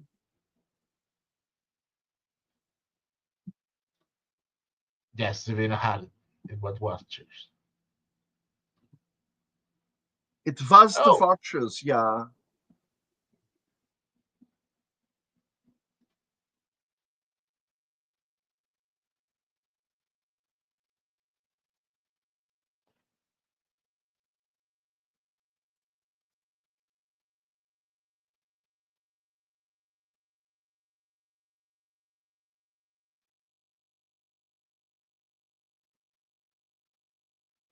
mm. Yeah, here comes the police. So the dad and the brother, they exit the premises while he takes none of the brunt because I like to know the exactly what agency called the cops. Yeah, that would be interesting. Oh, we have another viewer on Rumble. Is drawing with edge. They ask, so where's the drinking? What is the drinking? What is the drawing? Well, the drawing Oh, is the on the drawing's top up in the left. left corner. Up in the left corner The of the screen. drinking, That's me drawing. the drinking today. We're not drinking. I'm drinking. Oh, what are you I'm drinking? always drinking. Oh my I'm God! I'm drinking a warm cup of fresh mother's milk. No, you're not. What? It was a deal I made to do the show. They had to supply me with mother's milk. Stop It's still disturbing our good. viewers, Gary. So you Nobody needed basically that told image in Gary to their go head. to sleep.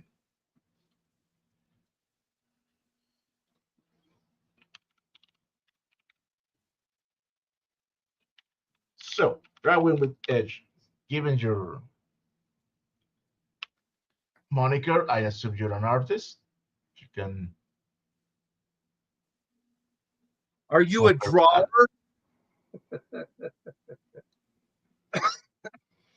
I hate people that call me a drawer. It just annoys the shit out of me. That's just because your brain, your dirty old man brain, immediately goes to the underwear drawer. Penny has an offer for you, Gary. Uh-oh. What is it? She says, "My daughter is lactating. I can mail you some, Gary." Oh my God. really, really broke Penny. She's ruined now. Mother's milk cappuccino. That was the weirdest part about Homelander, was his obsession with bread. I hated that part of his character. Okay, so Drawing with Edge confirms they're an artist. Good. What kind of art do you do? Well, I'm pretty sure it's not sculpting. What's that supposed to mean? I mean, I don't know. his name is Drawing. Painting and drawing. His favorite What do you is draw? using a brush and ink. What do you Funny. draw? Do you draw flies?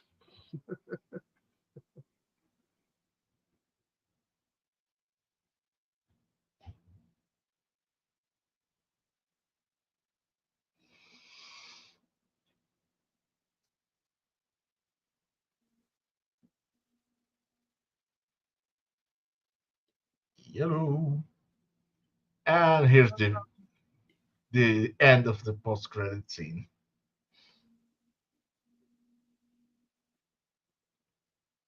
Well, For the arms.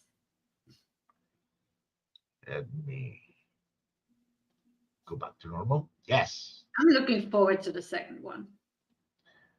All right. Have you seen the trailer yet? Yeah, twice. Oh, I love it.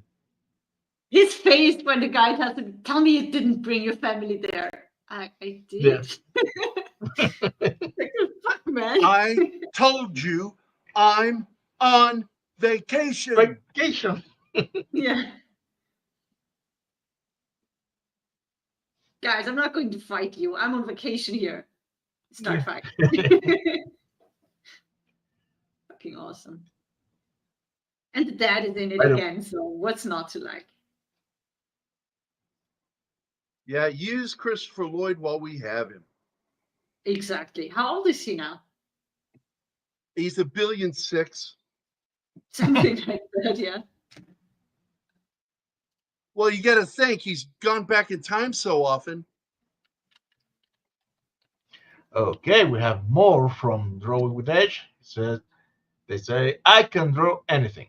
I'm always looking for a challenge. I specialize in perspective drawing. He's 86 years get in old, contact. Gary.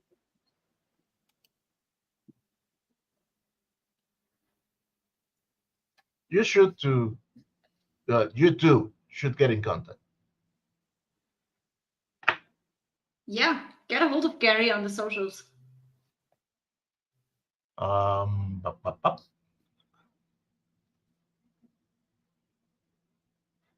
He's 87 years old. Who? 86, yeah, I just looked it up. Christopher Lloyd. Wow. I did the math. I looked at what year he was born. 38.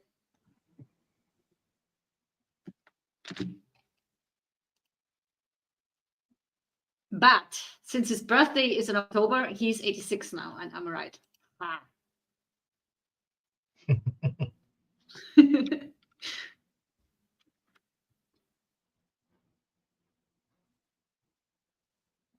That's what you get for proper research, real numbers.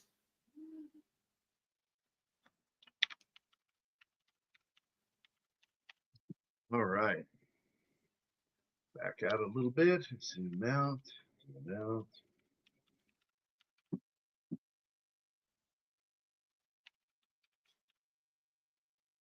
Get this guy's face. And I will probably wrap the show up a little early, but I'm gonna probably finish this guy's face first.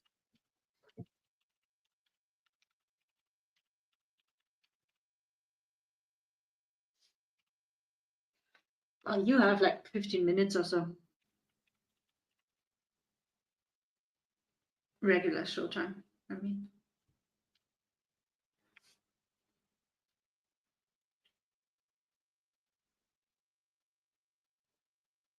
Okay, I just posted your X account on Rumble chat. Oops. Yours, Gary. So Throw It with Edge may contact you. You never know. Maybe a very interesting project can result out of this. Who knows?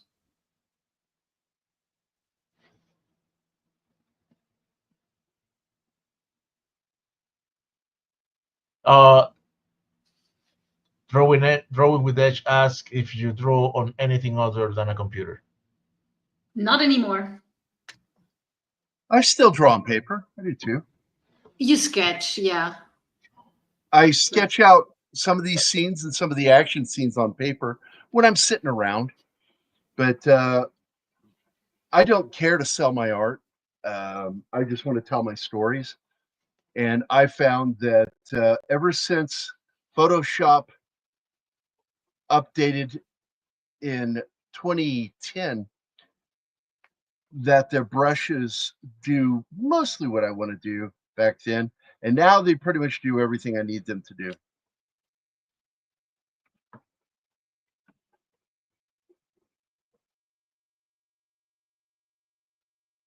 I influenced Graham Nolan to ink on digital,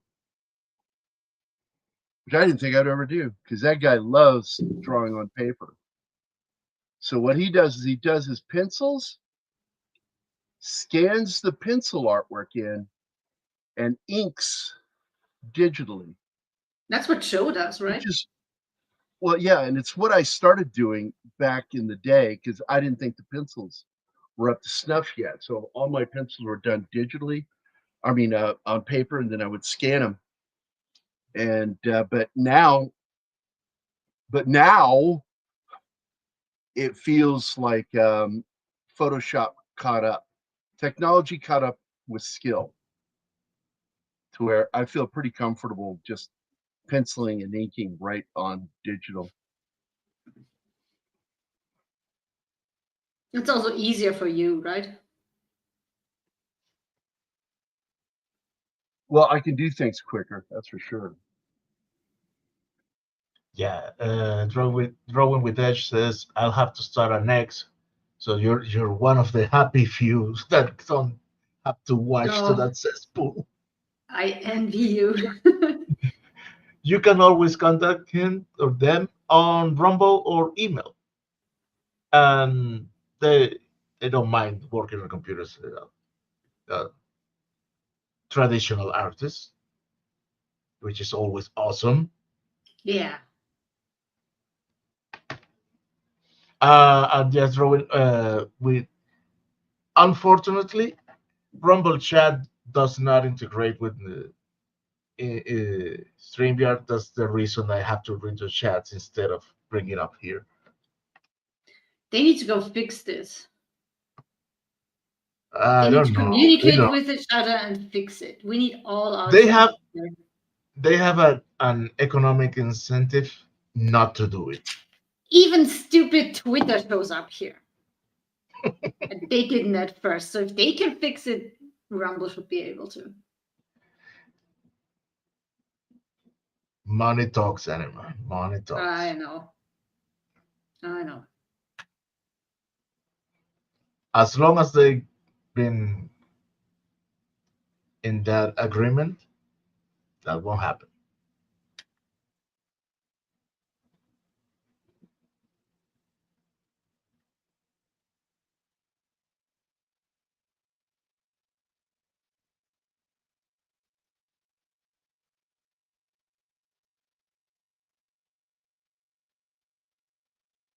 That's not John, right? That's a bad guy. Yeah, he's about to get smoked.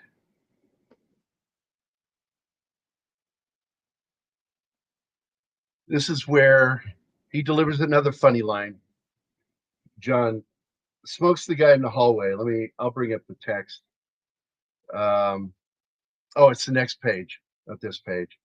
He smokes this guy in the hallway.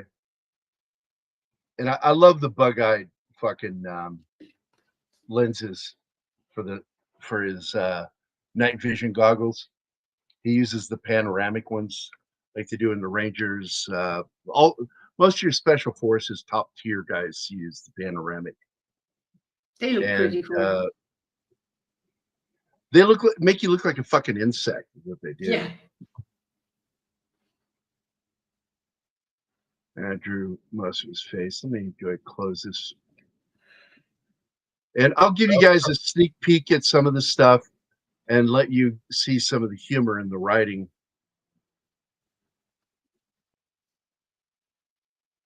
Well, Drawing with Edge likes your style. Says that look badass. I like the no grayscale, right? The what? High contrast. He liked the high contrast with no grayscale. Yeah, I do that. I grew up on, in my teens looking at Mike Mignola and Frank Miller, and they had a huge impact on how I do. And I've been doing this style of inking, hard contrast, since 1987. Let me find that one. I do like this one, but I like the humor of the character. He has an actual sense of humor about things. This one in particular, I like a lot. And he's narrating here. He says, sometimes there's no safe way to go through a door. There's nothing but death waiting on the other side. I could try a flashbang or even a frag. The cheap walls won't protect me from the frag shrapnel. And there's not a real point with a flashbang when the bad guys are already waiting for me to come through the door. So in my experience, sometimes it's best to just make your own door. And he blows a hole in the wall. This is the rough pencils here. And then he pops through the hole, smoking the guys. And he says the line, no one ever expects you to come through a wall like the Kool-Aid guy. Oh, dude, you have high praise. Drawing with Edge says, you're better than Frank Miller. I'm better than Frank Miller today. There was a time when Frank Miller was a very good fucking artist. And prime example being the work he did with Daredevil.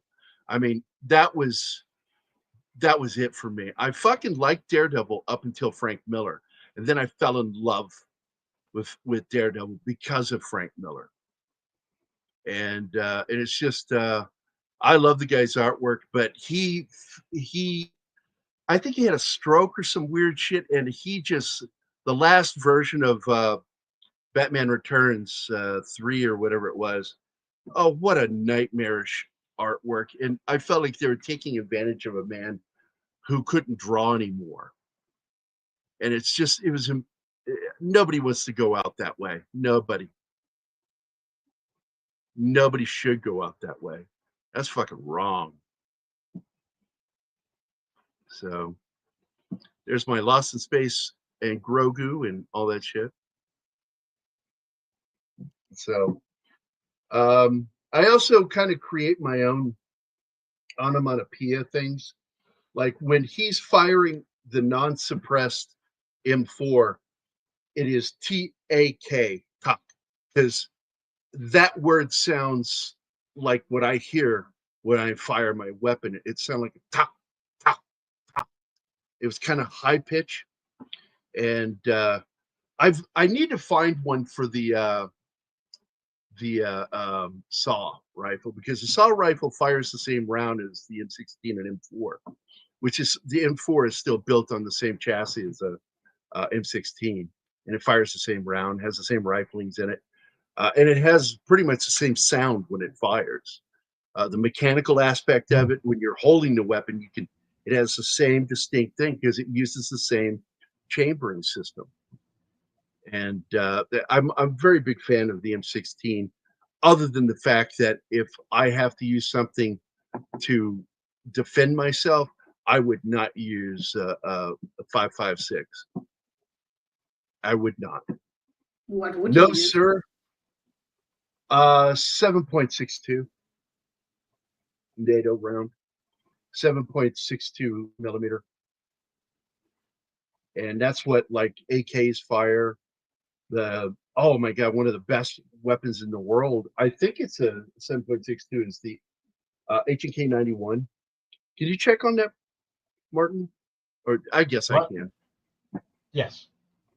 The round that the H&K 91 fires, I think that's 7.62. H&K 91. Wikipedia. For cartridge, 7.62. 7.62 by 51 millimeter NATO round. And I consider it one of the best rifles ever made for combat. And it's also, in my opinion, really good to be used if you extend the barrel just a little longer, an excellent sniper weapon that you can convert really quickly on the move to be a combat weapon. And let me. Oh, the 300 Blackout sounds very nice. Yeah, let me share the screen. Present, share screen. H&K 91, Heckler and Koch. There it is. This is one of the best combat weapons ever created. Now, I will tell you that I just forgot the name of the company. They made a modified M4 M16. Technically civilian, it's M15 or AR-15. It carries the 7.62. I think it was Bushmaster. Let me look it up real quick. Bushmaster. Speaking of which, what is Bush? 62.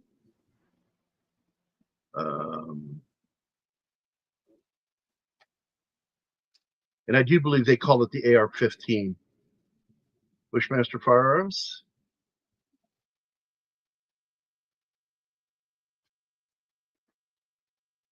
Because they make the standard AR-15 that is a 223 or 5.56. But they also do one that is the larger bore weapon, and the magazine well is bigger. I think this is it right here.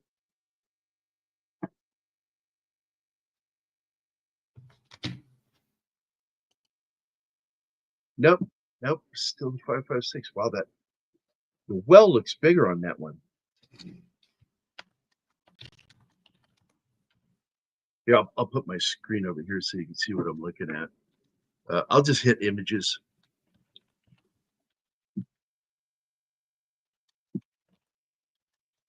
There it is, right there. This is the one that fires a 7.62 by 39 millimeter. We're still seeing the same, the Heckler and Koch. Oh, sorry. Let me copy and paste. Copy. Sorry. I'm Don't so be so sorry. Canadian. Stop being I'm so sorry. Canadian. You two. I'm so sorry. Shut up. Speaking of sorry, where the hell is Mike? There we go. This is the I one tell right you, here. you lied to us. This, if for home defense, and you could use it for hunting because it's a hell of a hunting rifle. It is the AR-15 with the increased bore and magazine well. So it carries a set. And when I say larger well, the 7.62 magazine is longer. So the round makes the magazine a little longer. So you have to increase the magazine well on it. So this weapon looks like an M16 or an AR-15 civilian, but it is actually a 7.62 Bushmaster, and it absolutely and I've fired this baby a few times, and I'm going to tell you, it's never jammed on me like an M16 did. The Colt Armalite makes the military weapon. Bushmaster is the superior company. I have never had a jam with a Bushmaster. But then again, I never took a Bushmaster into the field. So you like the bush? I never took it in the bush. Hey, that sounds like something your wife said. Oh my God. So there we are. And if you want to see a larger image of the artwork, I can share that now. Present, share screen, share entire screen, share. And now I'll pull the artwork over here so you can look at this page. And I'll share another page with you. I like this scene. And a buddy of mine that's in the, he served in the actual Ranger Battalion featured in this, the 75th Rangers, who are the guys that make up Delta Force. He's like, man, your weapon stuff is so spot on the way he handles it. Now I'm like, well, one, I use references, and two, even when I don't use a reference, like in that drawing there, the blue line went up above there, I know how you're supposed to hold the weapon because I was in the military and I was infantry, even though I was a combat medic. Let me open this other one up for you. Open.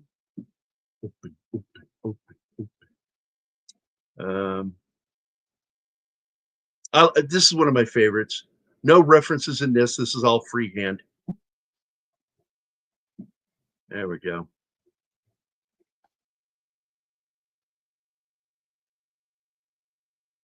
Pure, glorious violence. This is where he takes out a small team of Russian mercenaries. Mm. And I like this shot because he grabs this guy by the scalp, causing him to discharge his weapon and go through the other guy's groin. And this is also known as the cannonball. Cannonball. Because he says, you hold on before you go. What's the plan? He says, cannonball. He goes, cannonball. And then you just see this shot. And his response up above is, he goes, oh. What else is there to say? I mean, and he makes quick work of these guys. He just fucks them up. And it's not the first time he's gone up against these mercs. I'm not a fan of the Wagner Group, even though I don't call them the Wagner Group in here because they may have a corporate title for that. So I would get in legal trouble. All I say is Russian mercenaries, but it's clear they're the Russian mercenaries right now. Wagner Group, yeah. See how bad guys, yeah. And Americans have smoked quite a few of them. So, and we're not at war with Russia, but we will smoke these guys because I told the story earlier where they in Syria that there was, I think it was a forward observation base, or it might have just been a quick post, but there was a small group of Americans in this encampment, and the Wagners, along with some Syrians, decided to come have a shootout, and they showed up in. The Americans called out, man, we're under assault by Russian vehicles. These look like Russian troops, and so the general, one of the head chiefs of staff, gets a phone call, and I do believe that it is the general that everybody loves, but I'm afraid to say his name because I don't want to get it wrong if it's not him. But I'm pretty sure it was him. And I'm talking about General Flynn. I think it was Flynn. Mm. It might have been Mac, but I don't know. Either way it goes, he gets a phone call and he grabs the line and he calls Russia. And he says, we have people under attack by apparently Russian troops. Do you have boots on the ground there? And they said, yet we have no Russians in Syria. Yes. Oh, okay. So he gets off the horn, goes back, and he calls in everything.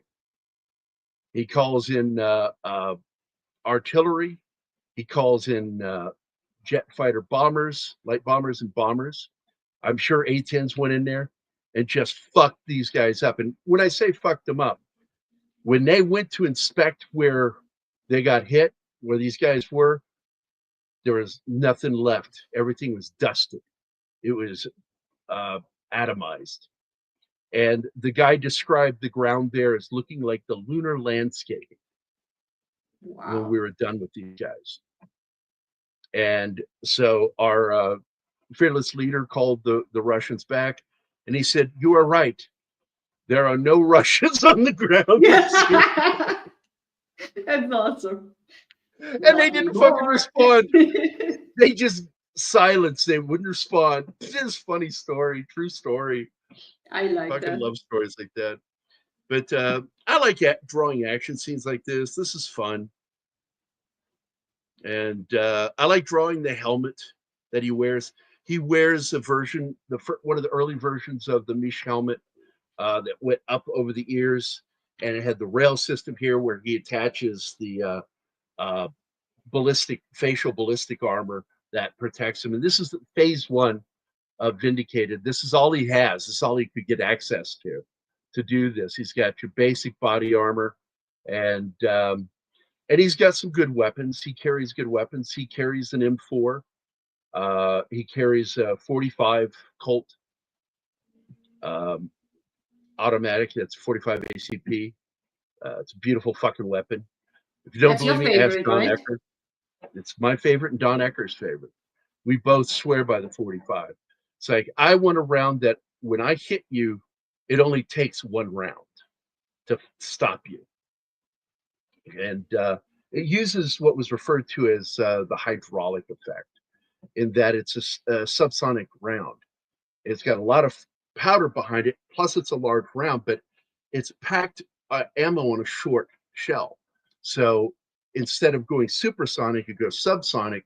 So it creates an air pouch in front of the round as it's flying, and it grabs that air and keeps pulling it, and it's a pocket right in front of the bullet, like my hand. It's traveling in front of it. So when it hits you, it does massive soft tissue damage, but it often doesn't pierce all the way through. It usually ends up inside you, and it does a lot of soft tissue organ damage if it hits, because it's like being hit with a fist inside your body. And it is one of the only rounds fired by a pistol that will actually cause a person to fly backwards or spin them, which is why it was brought into the military, because of the shit that was going on with the Maros in the Philippines during the Muslim rebellion. And they would jump out of palm trees, these coconut trees and shit, and they would have a machete aimed downward and taped into their hands or tied. And they would jump, and even if you pulled your pistol out and shot them, they might still fall on you and kill you with their machete. And so the U.S. Army is like, we need something better than this, because the Webley's a hell of a pistol, but it just wasn't spinning them. And so they wanted the 45, but the 45 didn't come into commission until later. Like, was it it's called 1911 for a reason, because it was made in 1911. And so it was after the Philippines. But still, people don't know, we are in the middle of conflict in the Philippines all the time. Did you guys know that, Anima, Martin? Yeah. We have special forces in constant contact and conflict with the Muslim groups, the Maros in the Philippines to this day. By the way, did you close the poll? No, I didn't. Well, we need to talk about the poll. Oh, my sister messaged me. Let's go look at the poll. Oh, I typed in poll and I shouldn't have done that. Google gave me the wrong thing. I did not want to see this. You need to That's spell what it correctly, Gary. So let's see. 67% hell yes. That's great to hear. 11% expected no more, way. to be honest. And 22%, surprisingly, have never seen the film. I highly recommend, if you enjoy John Wick, you should watch Nobody. I love this film because it's by the same guy who wrote John Wick, created John Wick, but this has really been created by the star of the film. It was his idea because in real life, like I said, he suffered 2 home invasions, and they were hairy, but he wouldn't go into detail of what happened. But he had regrets that he wished he had done more, and of course he had that fantasy of going out and wiping these people, finding out where they live, and killing them or something. You know, it's a normal fantasy for somebody who's been victimized in some way, and so that led to this movie being written. It's And apparently not very well known, which is sad. But then it had a low budget. They did it like within a month, 34 days, if I remember correctly. Yeah, 34 days with a $15 million budget. They made this movie. So the one guy who was fight assuming... training him didn't get paid until it was time to shoot the film. He did 2 years of preparation training Bob Odenkirk. Yeah, I think you can consider them dime. friends at that point. Well, they did. They even said that. He says they kind of became best friends because of this That shit. interview was awesome. Yeah, it's a great interview. Well, you think they're in 2 different shots, and then he reaches over and grabs his shoulder. That was funny. Yep. And they were describing the 2 fight coordinators were inside the bus waiting for him to come on, and they looked down there and they could see him. And they were like, man, he looked like he was ready for a fight. He was just like, he's pumped. And what I don't think they recognized is he's getting into character. Yeah, he's getting they into did character. recognize that, Gary. I don't think the way he said it sounded like they didn't quite get it. No, he said that in the interview. He was getting into the mindset of this character.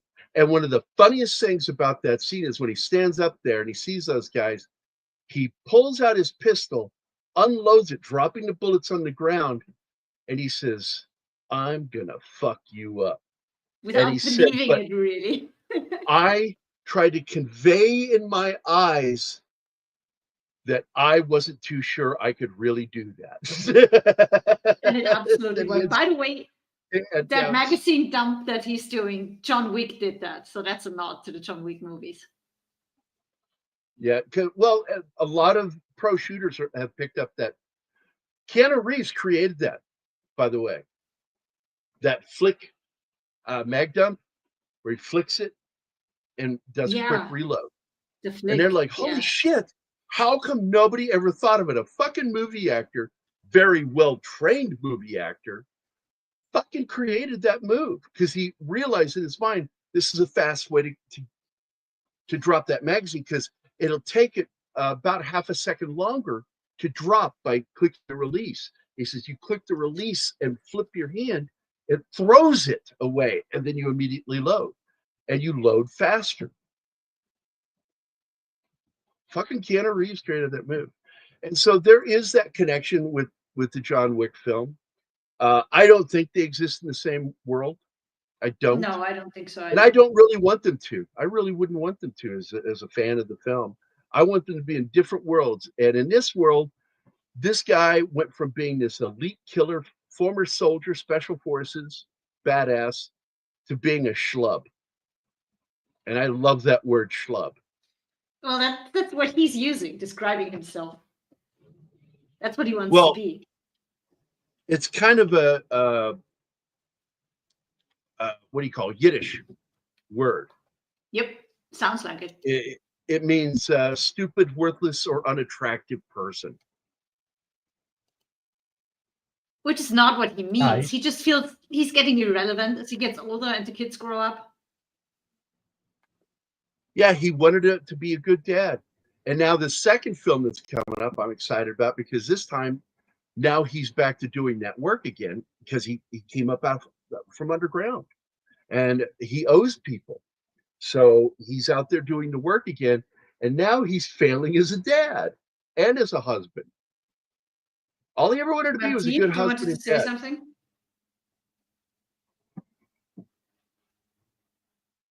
Martin? What? No, You wanted What? to say something. I didn't say You said anything. guys, and then you didn't say anything further. No, I haven't spoken in a while. Okay. I'm hearing things that are not there. I didn't hear it either.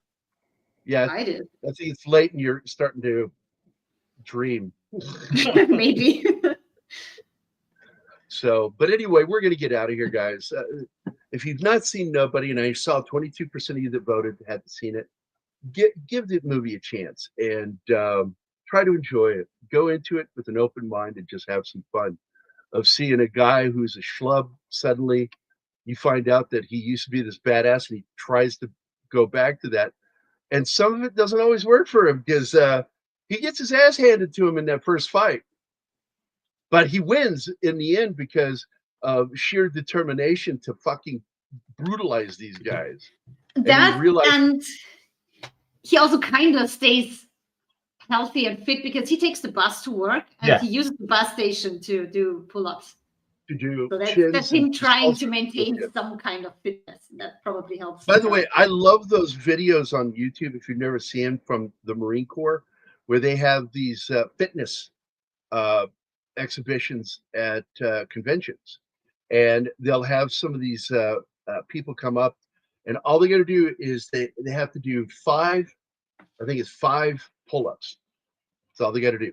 Proper military. It means you got to go all the way up and get your chin over the bar. And they got this girl that jumped in there. She had a big ass booty, and it surprised me. Oh, see you later, Penny. Bye, She Penny. jumped up there, man. Hi, Penny. I think she did 11 pull-ups, which is pretty impressive. It is, but on the other hand, there's one advantage that female and probably tinier people have is less weight to pull up there. So I just said she had a big ass. She had a big ass. I said she got a big booty. She got up there and surprised them because I don't think they were expecting her to get that many. She goes, "Oh, I can do it," and she hit the number, and then she kept going, and she made it all the way to 11, possibly 12, because she was really straining to get the chin up over the line. It was really good. I love shit like that, and I love the Marine Corps. And like I said, I would have been a Marine if they had their own combat medics. They don't. Those sons of bitches. They don't need no medics. Yeah, medics. We don't need no medics. So we're gonna get out of here, guys. Thanks so much for hanging out with us. I want to thank Zax for popping in here with us. It was so good to have him hang out with us, man. I don't get to hang out with Zax very often, and he's a dear friend to all of us here and this channel. He was part of this channel. Yeah, he's part of this channel. He started here, and I just love what he's done. I really do. So if you're not following Zax, go check it out. Go look for his show, Circle of Jerks. That show is so intense. I can't keep up with those guys. I can't. I get so quiet around them because they're way too intense for me. That means something. That says a lot from me when I'm like, yeah, I'm out of my element with these guys. They're at a whole different level from me. So everybody have a great weekend, and we'll see you again on Monday, Military Monday. We're going to be doing The Gorge. That was the new film from Valentine's Day. We're going to talk about that on Monday, and talk about what we liked about it, what I didn't like about it, some of the things that bothered me. But I did enjoy the film, but you really need to check your brain at the door on it. You really do. So with that, we're out of here, guys. Have a great Saturday and a Sunday, and we'll see you Monday. Bye, nerds. Bye.